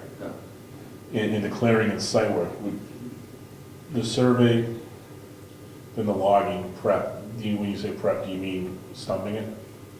Or would that be part of the That's the clearing? site preparation, is the larger amount would be the stumping Okay, and the grading. so the logging is just cutting and falling off big trees, okay. And what we haven't figured in there, we talked about it, but like, you're talking about lots of gravel for drive, for entry, and then for the drives. So that'll probably be in another year. I suggest we leave everything but the survey layout. I think we should table that to 2016, but everything else should stay. As Craig asked me. I just think it's aggressive, I mean, good, all right, it's good to be optimistic. If we don't spend it, we don't spend it. What do you think that the site, the clearing the site work is premature at this point? I don't think we get to it, I think you gotta be done by October, November. You're gonna be through. So we'd be logging it probably this summer, and then we'd probably. This fall, maybe. You have to go through the planning board, and there's all kinds of hearings that have to be taken, you have to take care of Because that. that was the next one on my list, is the clearing site work, would we get to that? And that's why I was asking those. I don't Why personally would it think, take so long with the planning board? Planning board's easy. Yeah. Jeez. You seen those guys? Just pass something by in front of them, it's done. it's gonna be an interesting trip when the town wants something. Or needs something. It should be done in 2 planning board meetings, I think, too. So a month of planning board time, But probably. we do need to satisfy some, we need a plot plan. Yeah, you need to do the survey ahead of time, right? Gotta As do- part of your application, you need that to have been done. And then, And that would be done right after town meeting. As soon as we could in the spring. So End of town March, meeting- early April. Yeah, So town meeting's March 4th, right? No, second, 13th, whatever. the Second Tuesday. Tuesday. March 4th. How does getting the land, paying for land Oh, fit sorry, into March all of 11th, this? sorry. That's what you- How does paying for the land fit into all of this? Once the town Okay. votes to allow us to expend the money that's already there to purchase this specific piece of land, she cuts a check. We have enough to cover it. We have more than enough to cover in the So trust. do we need to be authorized to do that? We are. That's. We put a Okay, warrant I just article don't a remember. couple of years ago on that. All right, so March 10th, we get the okay. Yep. We'll call it a week to get a check on the land. We presume that the survey would be able to get in there in April. you can't buy the land until it's. Subdivided. Until it's subdivided. All right, see, so that's what I'm trying to, like I'm trying to figure out what's the actual steps there. No. So, all right, so we Get get with our what? planning board. We get what? Plus and minus. Bylaw doesn't exist. You get authorization to move forward. All right, so Then you have March to- 10th, you get the okay. You have to have it surveyed. The survey probably not till April. By the time it snows out there, we can get in there. Okay. Then maybe April you can hit the planning board with a proposed subdivision plan? You'd bring your application, and then we would go through it and accept it as complete. Or, And there'd be a public hearing involved in that, right? Yeah, chance. that's right. So public Or if hearing, it's not complete, then you'd have a list of things that were found to not be complete. And then probably, I mean, you could maybe get it all done all in one meeting, but more likely it's gonna be 2 meetings, and there's a public hearing as part of that. And Kevin's aren't a lot of butters. so optimistically, your survey's getting done in April, and we'd have our application into the planning board at best by April. Yep. You'd have a public hearing at best by May. Let's just build it an extra month, call it June that we get the okay to do it. Yeah. Then we're gonna get logging and everything starting in the summer months. Well, we gotta get the lawyer, well, that's right, we can start the lawyer, we have to get a deed, we have to actually buy the property. So that's in that time. All right, so June, you're gonna by June, you're buying the property. These summer months, you're logging and clearing. Yep. So you would have to then do site work in October, November? So logging has to go out for bid. Pardon me? The logging, I would assume, has to go out for bid, although you could run that in parallel with the work you're doing with the planning board. Probably could do that at the same time. Because, I mean, that takes some amount of time for you to put out the RFP. And the problem with that is, most loggers, well, I don't know. I know dealing with my land, forester is planning a year ahead to do 40 acres. No, to do 20 acres.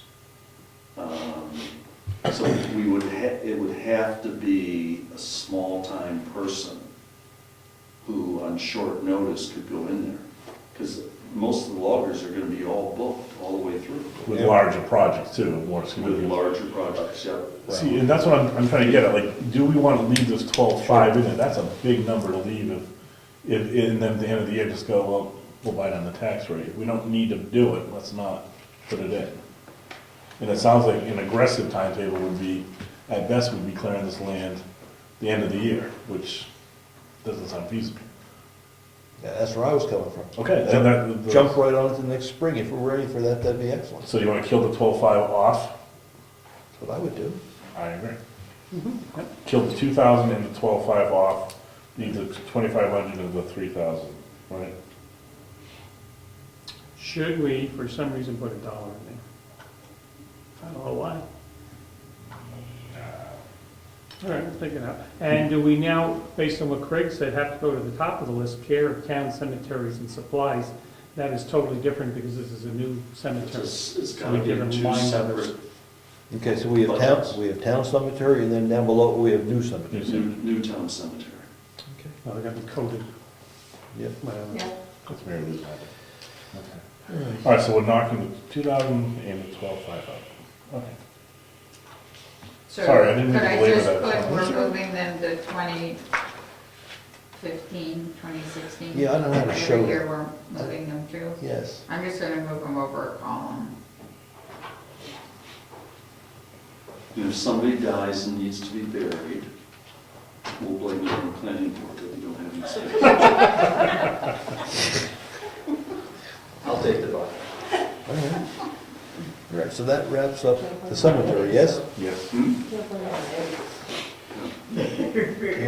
So we're gonna go to, we've, Oops, hold on. All right, we'll fix that now. Then, public safety, I inserted the numbers that we got from Wakefield. where'd you go now? You went to? 4210. Oh, okay. It's on 2 pages, Rich, you see? What page number are you? It's right under these. Oh, it starts at the bottom, yes. I was just gonna go by the other general government. We talked about that. That's the 25,000 we're gonna try to propose for a Build a contingency. The contingency fund, okay. Remember that? Now, just so I understand, that contingency fund's gonna go to a trust account, right? Yes. Okay. Okay, so these are the numbers from Wakefield. Do we have permission to, do we have, we don't have a contingency fund now, so one would have to be set up. Does that need to be a warrant article before we can move money into it? I would think yes. I would think yes as well. So I really shouldn't put money in, I can't put money into it before the end of this year, That's right. End of next, the end of 2014. What was the 50,000? That's in case we had a lot of abatements. Yeah. And how much should we have that left? Hardly anything. So that's why we went to 25 to use that for contingency. Okay, no, I didn't know if there was any left in that to give consideration, because it says balance 50,000. Yeah, we didn't spend any. So we have it all left. We use that to return to the tax rate down. Remember, Oh, we give that money that's back? right, that's right. All right, so we're gonna take the 25 out, and it's gonna have to be a warrant article. And then once we have a trust fund So it established. could be a warrant article for 2015 Yeah. Yeah, this year's done. to set it up. And fund it, 2014, but that, we lost a year again. we've lost a year again. You can't create it and fund it with two separate warrant articles in the same meeting?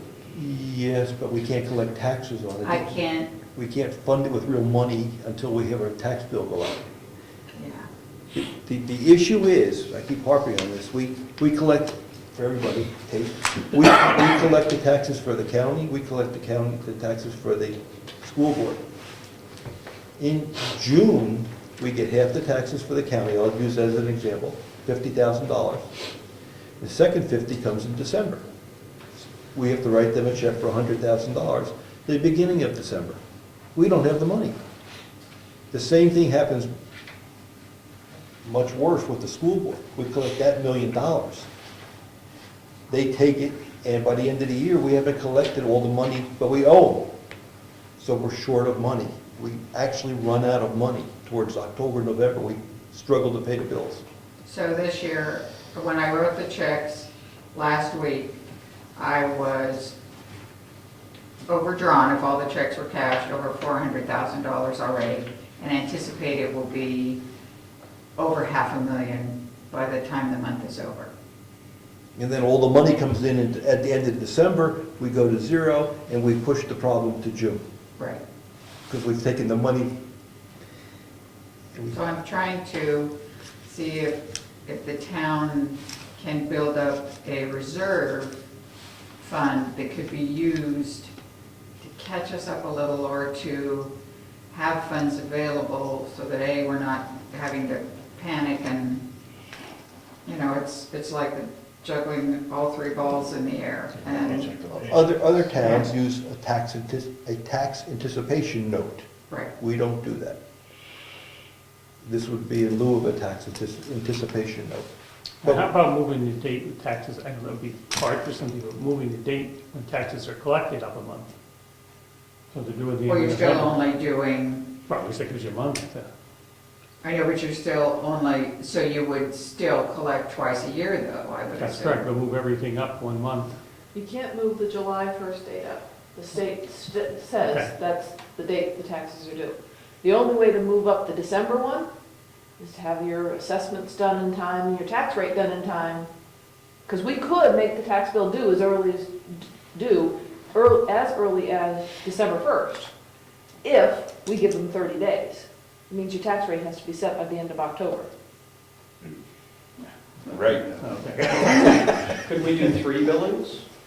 And half? That would have to be a town vote, I think. I know other towns have done that, I think you're right. but I think it's a town vote for that to happen. Seems like that might solve the Or problem. because- quarterly. Some towns have gone to quarterly. 'cause you still have that December bill Yeah. to get the numbers right. Yeah. But you could have Yes. one in the fall for 50% in July, Yeah, 25% in, the fall sometime, and the Yeah. rest in December or something. That might solve the problem or at least mitigate it quite a bit. And if everyone doesn't pay all their taxes, we still have to cover that. Right, so the last report was we were out $125,000 worth of taxes that people haven't paid for 12, 13, and 14. But we still pay the bill of $100,000 to the county and the school board, so we have to cover that. And when we talk to the state about the situation, they say you really should have a reserve fund. That's what, you don't have one? No, so that's what we're trying to do. And this would be, if we really wanted to cover it, we'd have to have a reserve of 500,000? Is that what I heard? If we stuck with the way we do tax billing now? I think it would, so let's look at it this way. We have an annual budget of almost $900,000. I would think, yeah, you'd want a quarter to a half of that in reserve somewhere that you could pull from and then replace with any luck. So it sounds like your shortfall is not so much because of our budget, but because of the county and the school. We collect the taxes for that. So But in December, it's after we have to pay them. If that- They- if I heard Their correctly. bill comes in December 10th.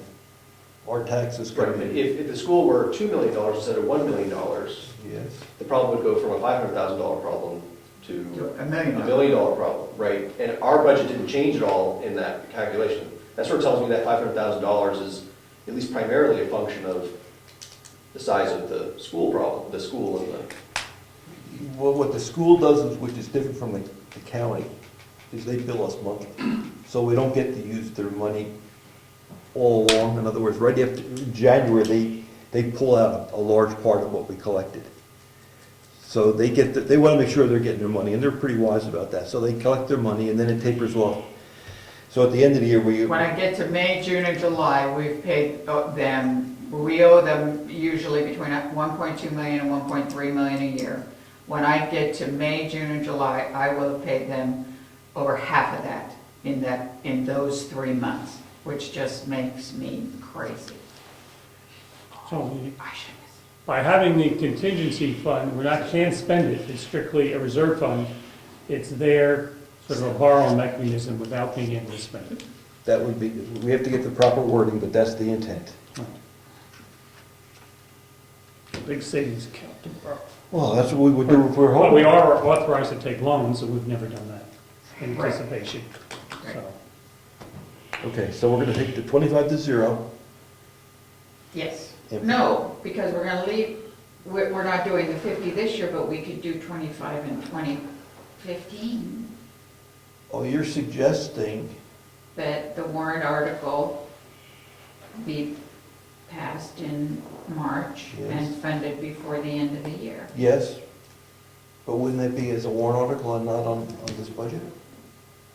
Well, yes. That's what I'm saying. Well, so, yes, I'll give you that. It's all gonna go in the bottom Yes, total. yes, yes. But, yes, and I usually have the warrant articles at the bottom. So it Yes. would just move its little self down to the And bottom. we talk about it. All right, That's so it. just scratch that 25, but it's gonna be replaced elsewhere. Okay, I see it, I see it. We're on the next page, and right on top is forestry. Hi, Hi. how you doing? All right. budget for us? Yes, I do. I do, as a matter of fact.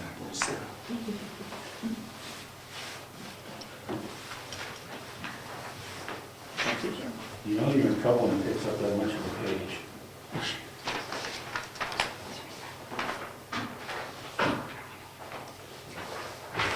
They're not all the same, watch it.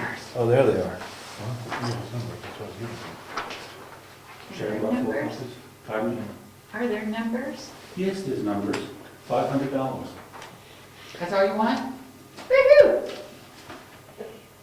Wow, since you put it that way. No, but, okay, let's, all right, sorry. Couple different things on there. To start with, we've been very fortunate the last couple of years, and it's been a very inactive fire season, which has been great. Based on that,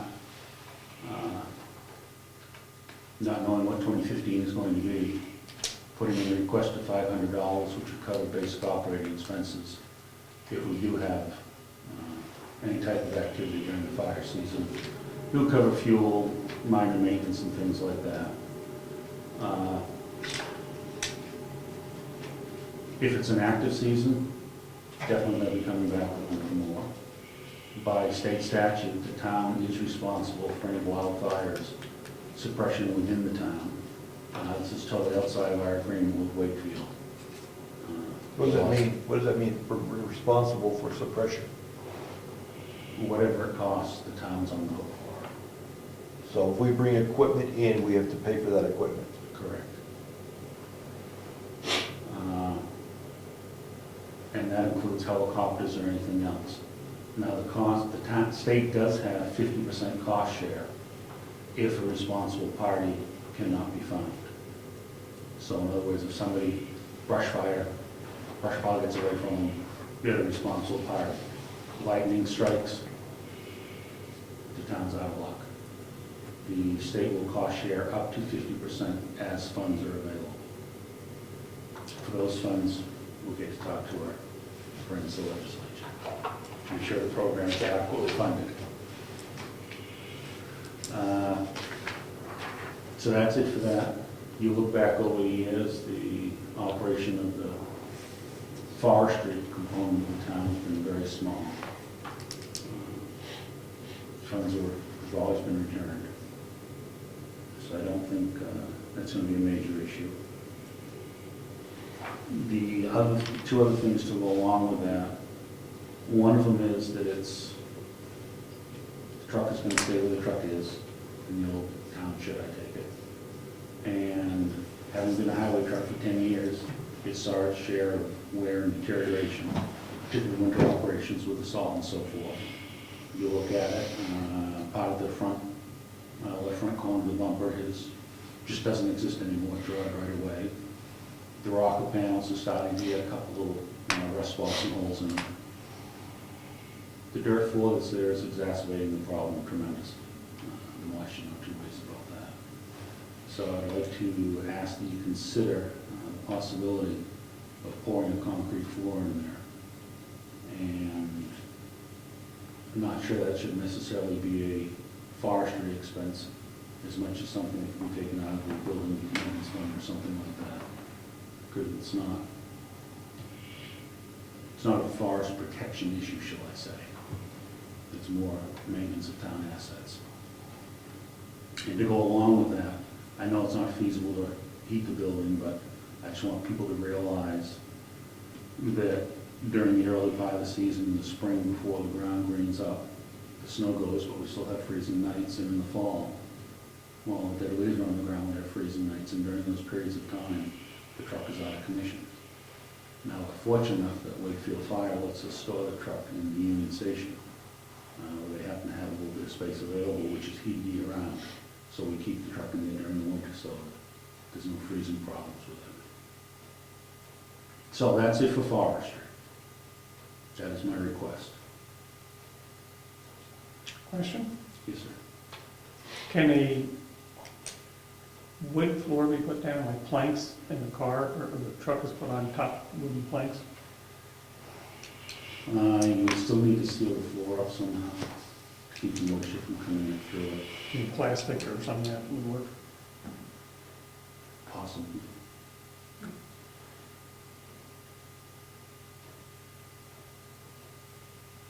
So could I ask a question, Brad? Yes, Do ma'am. you see this as covering, like, your line items are like the inspection of the truck, the fire control, and the fire management? Do you see that 500 mileage? Do you see that covering all the line items for? Mhm. First of all, you'll notice that over the last 4 years, there's been no mileage charges to the town. I've been a wicked good guy and absorbed all of those for writing all the fire permits. Inspection of the truck is $35, providing there's nothing wrong with the truck. If the amount of mileage it gets, the biggest problem is the moisture out there. So it would cover that, any minor maintenance. And as far as the fire control, who knows what the season is going to be. Yeah. So, Truck's not gonna last forever. correct.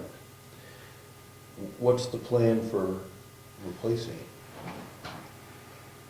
Should we start putting money away for a fire truck? No. And the way I say no so quickly is to reaffirm that it's not a fire truck. It's a forestry truck. But we're gonna put money in to make it, give it a good home. Mhm. The next step would be when it dies, we replace it. Correct. So should we start putting money away for the next forestry truck, and how much are we looking at before we invest in the infrastructure? Should we? Yes. How much?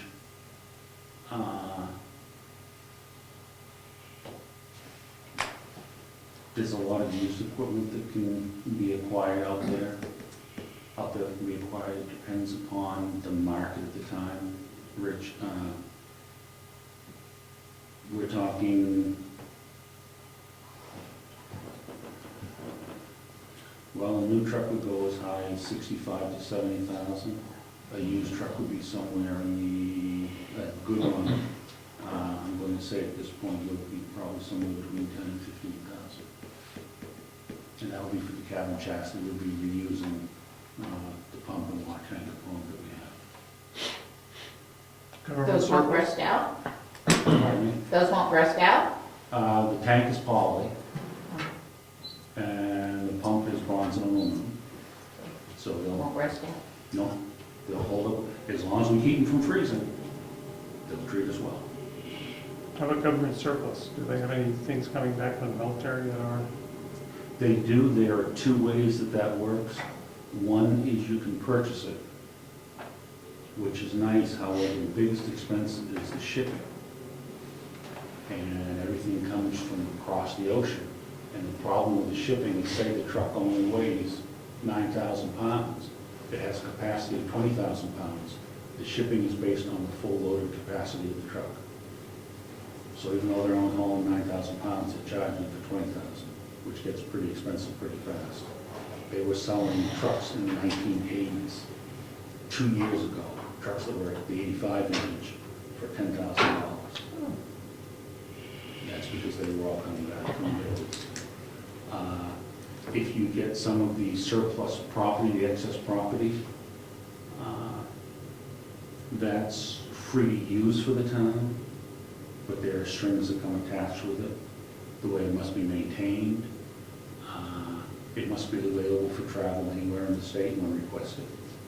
So if they have a big fire down in the Keene area, they can call up and say, we want your truck. It's the town's responsibility to get it down there and operate it. So they can be not that clean a deal. So the question then is, why do we want to do this? Forget the $500, I mean, why do we want to be in this space? Why do we want to be in this space? A big part of it is the town's responsibility for covering suppression. A lot of the areas are only accessible by a small truck. Wakefield, the towns around us have one, which is great. Wakefield is pretty good about getting their staff. A lot of the other towns are like us, they're, when I say ask Brookfield, voluntary basis. You may or may not get those trucks on a rapid response. Having one of our own, getting more people qualified on it, getting more deputy fire wardens in town will allow us to provide faster response. And we all know the quicker the response, the better job you do in minimizing the damages. Considering the cost of it, I guess I equate it to, why does the town have liability insurance? It's a component of that, something on that idea. And my feeling is either we're in Yeah, or we're out. yeah. We're in this gray area because it seems like we're having trouble figuring out where we want to be in the space. And if we're in, then let's spend the money and get in. I agree. If we don't want to get in, then let's say we don't need a concrete floor, if you will. Mm-hmm. You know, that's my take on it, because what we're doing is is 500 the right number, is it 1,000 the right number? Well, someday we're gonna have to bite this bullet with this truck. Mm-hmm. Should the voters decide? Is there a way to do it, that the voters make a decision? I would hope so. I mean, like on a warrant article that it's not, I don't know. They all- I like town meetings because the town says what they want to do. We just implement the plan. I agree with that to a point, Rich, but to step aside from that, I was a selectman and I elect selectmen to do a job and to make decisions on my behalf, not just to enforce the ordinances that the town votes in. So therefore, I feel it's within the selectmen's purview to decide whether they want to do it or not. That's my personal feeling. Fair enough. Has the truck ever been called out by the state or the county? Is our truck Yeah. been called out by them? No, we have gone mutual aid before, where towns have requested, if available, please send it. That hasn't happened a tremendous amount. We use it primarily for in-town coverage. We've seen some active seasons where it's been used pretty actively. The last 3 years, no. But we have had some sizable fires in Brookfield. It was a few years ago now, we had one up on the ledges on the backside of Moose where they had to bring in air support because it was starting to burn down inside the ledges and the crevices, which once it gets in there. And I guess that's where my question is the usefulness of a pickup to get into the backcountry we have around here. You know, there's,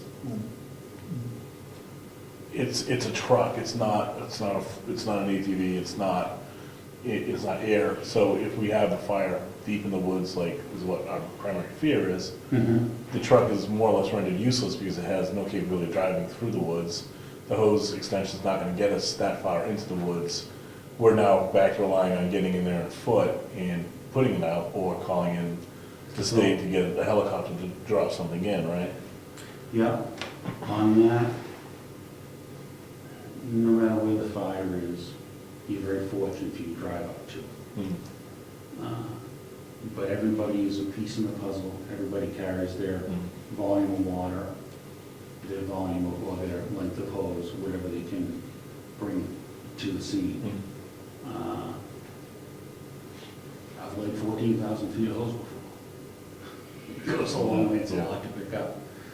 The truck that we have is a Ford 550, capable of carrying a lot more water than it does have. Right now it carries about 175 gallons. It can actually carry close to about 500 gallons comfortably. I just haven't had the chutzpah to put in a request to increase the size of the tank. But it is a piece of the puzzle. My bigger concern are the dry wells, not the dry wells, The dry hydrants. The dry hydrants. Yeah. Have we been maintaining those at all? Because my bigger concern is the truck may be all well and good, but if we have a real big forest fire here and we have Wakefield coming in, they're gonna need water to constantly fill their tanks. Correct. If our hydrants aren't working or they're sucking sludge, we're SOL, right? Yes. Have we been maintaining those? You know, and I say we because from what I've seen, that budget's never been touched over a few years. Over the last few years, no, it has not. We put some new hydrants in, it hasn't been used since then. Wakefield does come around with one of their larger trucks annually and pump the hydrants to keep them open. For the most part, they're in good shape.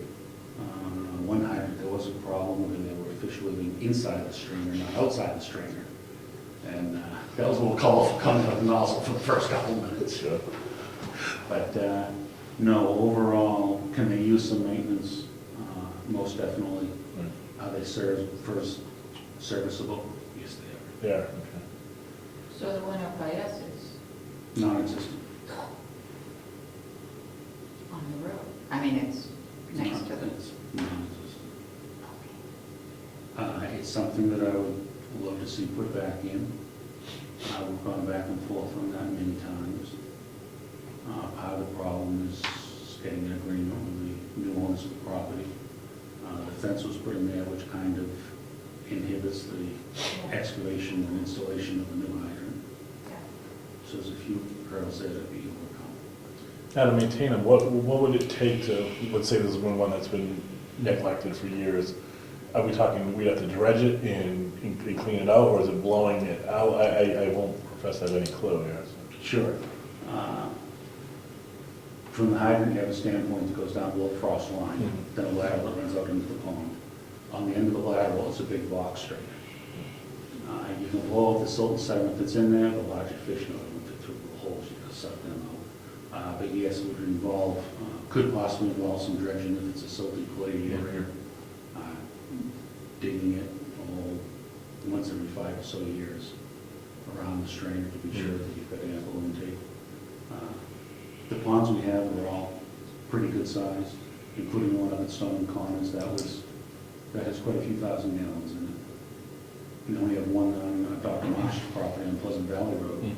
It's an actual cistern. It's very old. It holds, it's closest to my calculations, about 10,000 gallons. So we have the whole gamut. Would I love to see more dry hydrants put in? Yes. But I also feel that in today's time, to put a dry hydrant in, you need a formal, I think we should have a formal agreement with the property owner instead of a casual agreement. Some property owners have resisted that. And so lately we haven't continued to pursue it. Yeah, because those hydrants would serve to fight a forest fire, but also if my house is on fire, they're gonna, as they're fighting it, they're pulling that water if the tanks run out, so. Correct. Yeah, that to me is probably the most critical item where I would want, I'd like to see either more funds or at least a plan developed in 2015 to really make sure that these things are up to snuff. I agree totally. Where I was coming from, having just received my tax bill and so forth, I'll be honest, I'm a little gun shy coming and asking for much. Right. Because I know there's a lot of question overall about forestry, so I was trying to keep a low profile. No, I totally get it. I'm just more concerned that if our hydrants are all a total mess, and then we go to pull water and we can't get our tanks full, then Wakefield's hauling back to get somewhere else, that's probably the more critical issue than the fire truck that's probably nearing its last years. Forestry. Gotcha. There's a long history for that. Gotcha. And Brookfield is not in the firefighting business. Fair enough. So I'm just throwing that out there, if it makes sense to use that $2,500 per year, but if it takes that $2,500 to develop at least a plan for the coming year to develop and either restore those old hydrants or not. I would like very much to do that. What do other small towns do? Are all the small towns have a forestry truck? Majority of them do it. That's the one piece of apparatus they do have. And Wakefield has one. Wakefield has one. Wakefield has the forestry and utility. They're both pretty much the same. Portable pump, portable tank. Every non-small community has one, and the majority of small communities, as near as I can tell, have one. So in that case, I'd like to read from our conversation with Brian, $2,500 for dry hydrants and $500 for general forestry. And how does insurance and all that, that comes under a different, that's not under you? That's never come under forestry previously. We can quantify it now, we know what the cost is. I think we got it. I did. Yeah. I don't. Therefore, I respectfully request that the forestry budget be increased to $1,000 a year. As I recall, the insurance is $500 some odd a year on the truck. I thought we kept it under the insurance line item, didn't we leave it there? We Well, did. why don't we break it out like we do with the town clerk? I'm sorry, now I see what you're saying, all right. It's the Because cost of then the I'll town. be, because when I make a payment, it would be more difficult. I understand, but how do we show people where we're spending the money? That's where I'm coming from. I mean, we think about it. Okay. Think about it, because, people say, why is this number so large? Well, the number's made up of the following components. People should know that. Or under the insurance line, it's broken down into the subcategories. That would be excellent also. So that might show it there. That would work also. I could do property And equipment. for one, and That- equipment, That's fine too. General liability, yeah. and emissions. Okay, good. So you're asking for the 2,500 for the dry hydrants Yes, sir. and the 500 for the truck. And then I put $1 in Well, each. for forestry, not truck specific, but I mean, truck, the equipment, the hand tools. And should there be a major fire that we have to cover the expenses, we've just got to come up with that money, isn't it? Correct. Because we can't judge. No. Okay, I don't, you know where to put the 500, Mary Lou? Yeah, I just put Okay. it in the first line. Okay, all right. Under forestry, right? Actions, There you because he doesn't have one for supplies and stuff like that. Okay. I can We've always give tried him to keep the bookkeeping and forestry pretty minimal and straightforward. go. All right, $1 out and the rest of them. Yeah. And what do you suggest with respect to the concrete, the floor? Put it here? Put it, Like I said, to me, it's not a forestry expense, Improving the buildings. it's a building asset expense, okay. which expendable trust fund, I think, unless you want to do it as a separate item. Rough guess, how much would that cost? 2,000, 2,500. I'm not gonna break the bank, I mean, there's another No, no, solution just- to it, but I haven't won that battle for 10 years now, so I quit fighting. No, I'm just curious, I know concrete's concrete, but. $115 a year. So we could theoretically put it in our garage that we own. That Eddie uses, because we own it. Oh, I didn't know, right. Not until the contract's up. That was part of our contract Oh, with the Eddie. contract we did. We can't give it away twice. That's true. I forgot about that. It's in the contract. Okay, Yeah. great. Some places are All right, so I increased the repairs to building and grounds by 2,500. And made a note that it includes concrete for the forestry truck shed. Thank you. All right, good. Thank you. Thanks, Brett. No problem. My other topic is emergency management, I don't know where that is on the list. Oh, yes, right down. I can wait or I can. No, do it, please do it. Please, you're Okay. here. That's the small paragraph. That's a very small paragraph.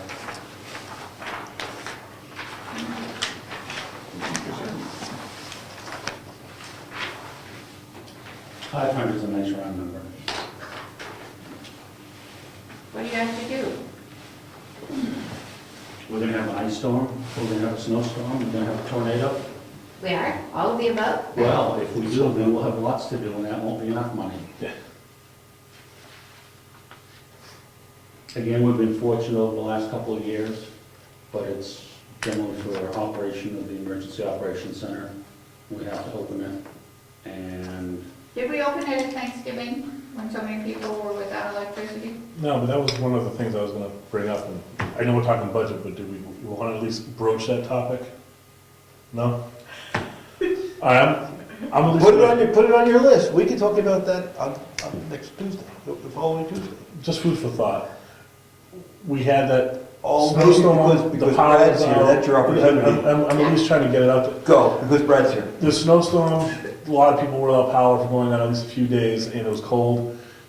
We as a selectman, I was around, I think Bill's out of town. We were trying to figure out, how would we know when to open up the emergency shelter? How would we know properly how to notify the town? And then coordinate with you, and there was some, I guess, lack of understanding logistically of how we would implement that, so I Or what the guess. criteria is? And then the feedback that I received was, who do we call? Because most of us don't, our numbers are I know where our numbers are, but the question was, how do I call people? Well, how do I request access? That's the You know, discussion. do we have a sign, would we put a flag up saying? What's you the know, process for getting it open? Actually, Brian, that's not a bad idea, but what has been the process in the past is any event of a duration of greater than about 8 hours, the townhouse has been made available. We've never had anybody shelter there. So what has historically happened is myself or someone has gone over, we open the building around 6 in the morning, so it's available for folks all day long, and we close at about 8 in the evening, if nobody's there. That gives everybody a chance to get water, to cook their meals, to get warm. So far to date, we've lived in a fairly independent community. And that was my impression when Rich and I were meeting during that weekend. We said, more or less, everyone here is heating with wood, or they're gonna have generators, but the idea is there's some people that may not. Now we have a shower in there, someone after a few days wanted to come in and take a shower warm. And so we just wanted to get a procedure in place and work with you on how to properly implement that, so we were. It's always been up to the selectmen to determine what is an event, or a major event, or whatever you want to call it, an emergency. And then how do we advertise it was part of the question. Right, because I saw in WMUR, they were rolling, warming places, this and that, and it was just one of these things that I think we as a group need to say, here's our procedure memorandum, here's how we contact each other, then get it out to the public that we're open for them. I'd love to have this conversation with you at any time, Brian, I'm not sure. Yeah, and that's why I kind of said, I want food for thought, so But just. sure, no, An emergency callback, that we we call would everybody. look at something like that.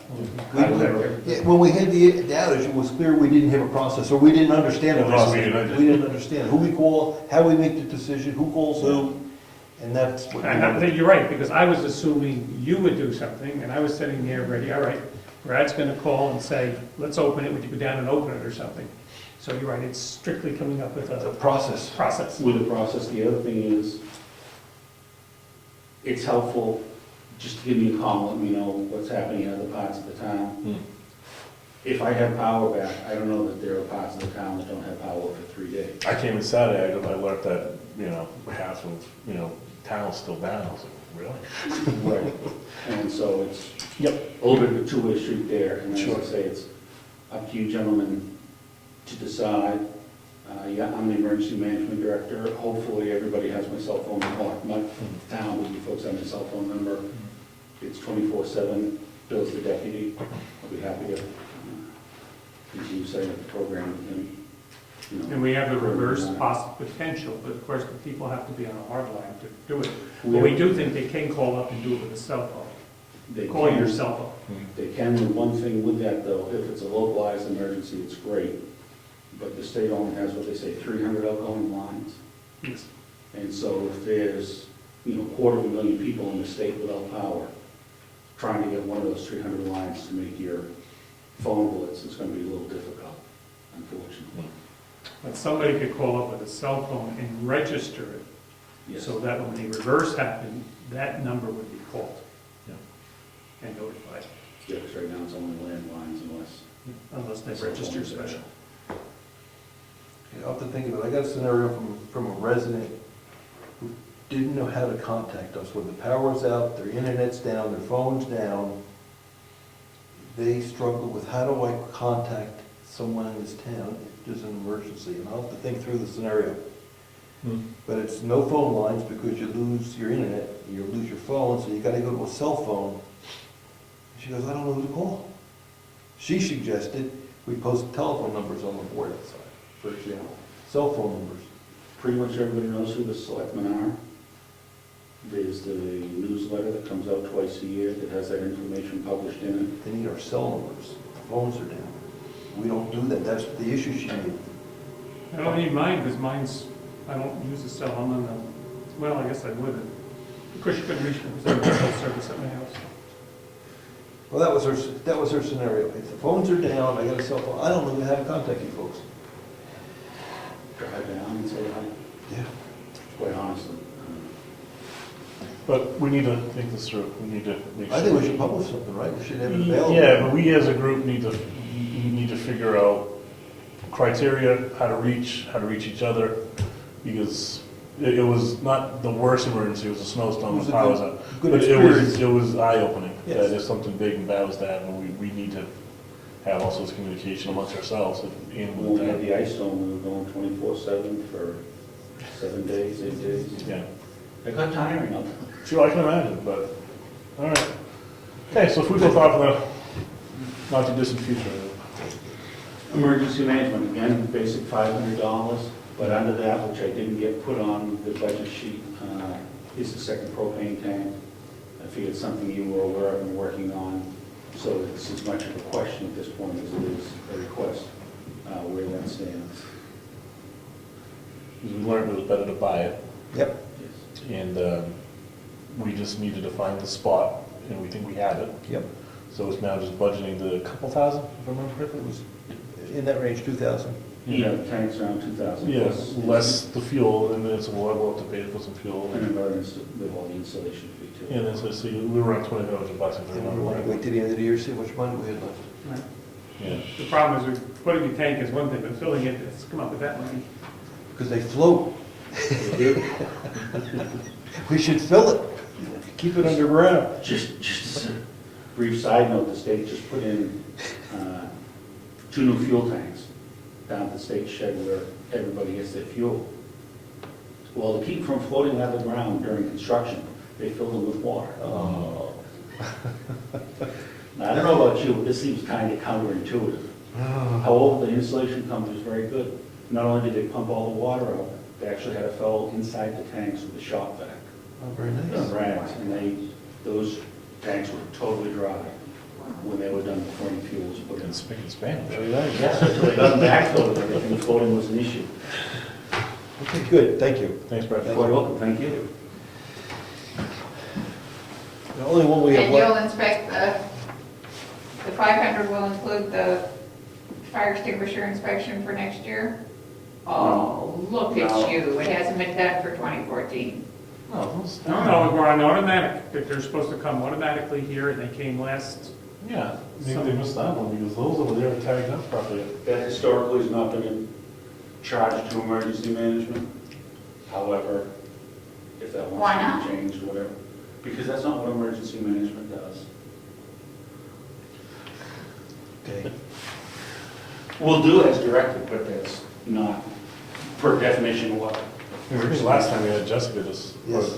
she called me. And it came out of, We were supposed to be on automatic, just come and do it once a year. Okay. Was it that long ago? This one says 2013. I'll go check the others.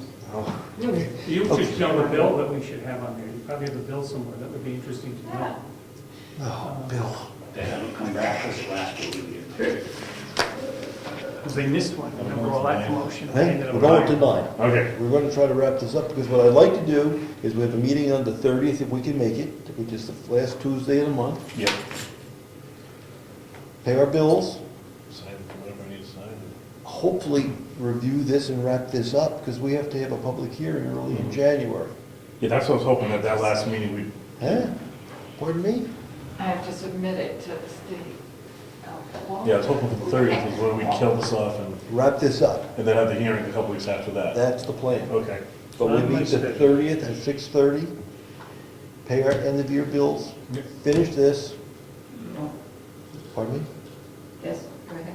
and get ready for next year. Great. All right, so we have the road department, folks. They came out in 2013.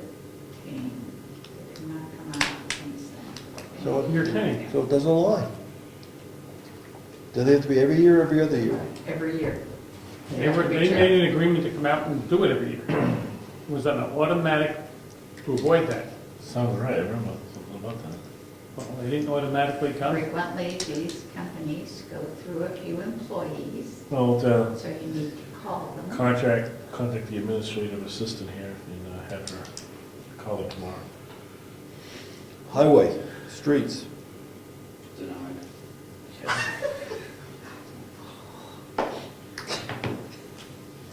We should just carry the 2014 numbers right across. No. No? Well, what, actual or budget? Budget? I think it's high. I think, You get shoveling now, you know. May I ask what that figure is, Rich? 175. 175. And this is actual as of December 15th, pretty close? Yes. That's 55,000 left. How much? 55,000. But we're not gonna do the mowing this year, that we paid $10,000 for, right? That was killer. Huh? We learned that. $10,000. Yeah. To rent that thing? Oh, my God. I'm gonna get to the end of the year, like to, I'd reduce it 25,000, I'd go back to 150. We're at 119 now, we did a lot this year, we're at 119. The only thing again on that last winter was a fairly fortunate winter.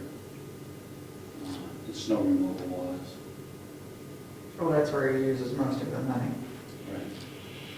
Yes. Last year, we budgeted 55, as of beginning. Today.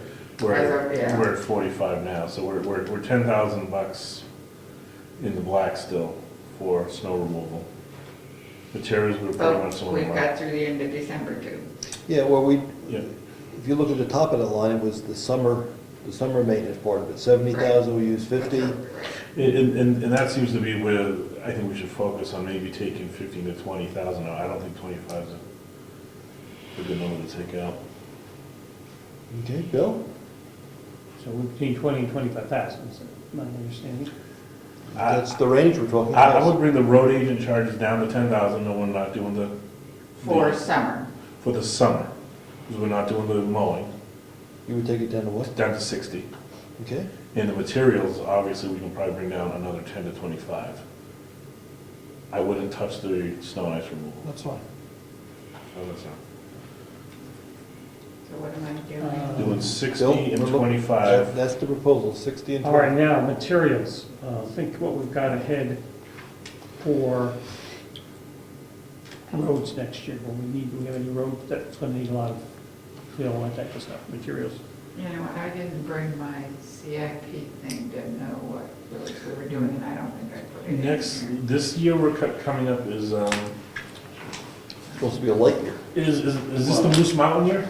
It's either, That's also a capital item, it's not your It operating is, budget. it is. Yeah, but don't we take out of the road budget when we do some of the prep work, you the can- prep work and Yes. gravel and The the prep trenching thing, and yeah. stuff? if we're short with the capital part, The pavement and that kind of stuff is, right now, the prices are down, who knows what they're gonna be. Well, you can go this way. We hit 175 in, we spent 119, so obviously we didn't spend everything that was there.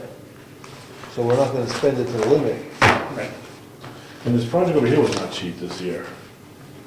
It's not done yet. Well, but we did the culverts, we did the riprap, we did Those those are are rep. Rip's not done. No, just one side of the road. only one side's done, but we didn't even order, did we? No, it was supposed to be done, it never got done. So,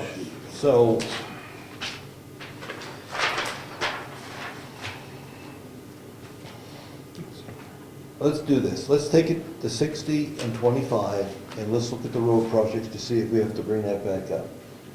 But Well, we got Moose Mountain, that's the one that's coming up. I like to discuss it.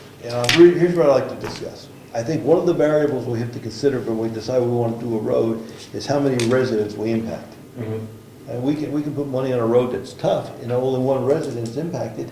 Yep. Is that the wisest way to spend the money? I think we have to look at the density of the population. If a lot of people use the road, I just want to be, And yeah, I totally agree with you. Moose Mountain is not the most heavily traveled road. You could argue Stoneham probably is the next on the list that's the most heavily traveled. Other than maybe Bryce, but Bryce is other issues. other issues. But that's a different discussion, I think. So, Right, I totally agree.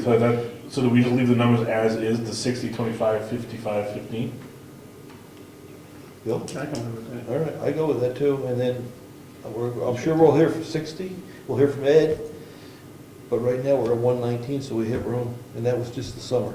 And I think we have some flexibility in the summer. And we need to have an establishment of what's being done when, because I have some concerns as to the timing of some of these Yeah, I'm surprised things are that going on. the riprap isn't.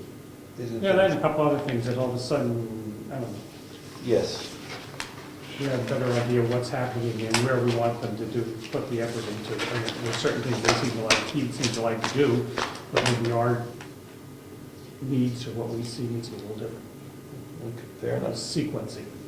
So we're gonna stop here, but we have to look at the health agencies on the 30th? Yeah. So could I get the number from Jack? I'll put it in here for something. And he wanted $314. I believe this is Are we number. doing that as a warrant, or are we doing that as a, in with the? No. I'd put it down here. Yeah. so- Like the health agencies. 314? Yes. Didn't he have some change in there? I might do like $1 above 315 or something. Yeah. We'll watch you 315 in case there's change. But he looked like it was around the 3. I like the way he did it. They're all volunteers. Yes. And if it doesn't go over 5%, they're not gonna ask for money. So I think Yes. it's very well done. No, you know what? They run a good Yeah, program. yeah, very impressed. And I'm gonna send private, because I think it's just that worthy. I think it was an excellent program. They After were we down the heard hall it. from us at Huggins. Well, volunteers, how can you complain? Right. All right, any other business for tonight? We signed some invoices, One. one. No, There's more, okay, there's more coming. no. I signed it, I didn't pass them down, so Okay. we were kind of in the middle of this. Anything else you want to bring up? Nope. Any- I closed the insurance claim account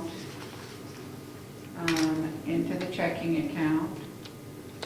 I transferred money last Saturday from Profile to Meredith, and I'll probably be there again this Saturday. 146,000. So if we meet on the 30th, that would be good. I could give you a good idea. And by that time, the 30th is usually about the time we get that running meals tax. We get a nice bonus from them at the end of the year. It's usually about 25 to 30,000. So, Okay. okay. And I guess I just wanted to thank the people that applied for that job, the assessor clerk job. We had a lot of good candidates. It was a very, very tough decision that we had to make.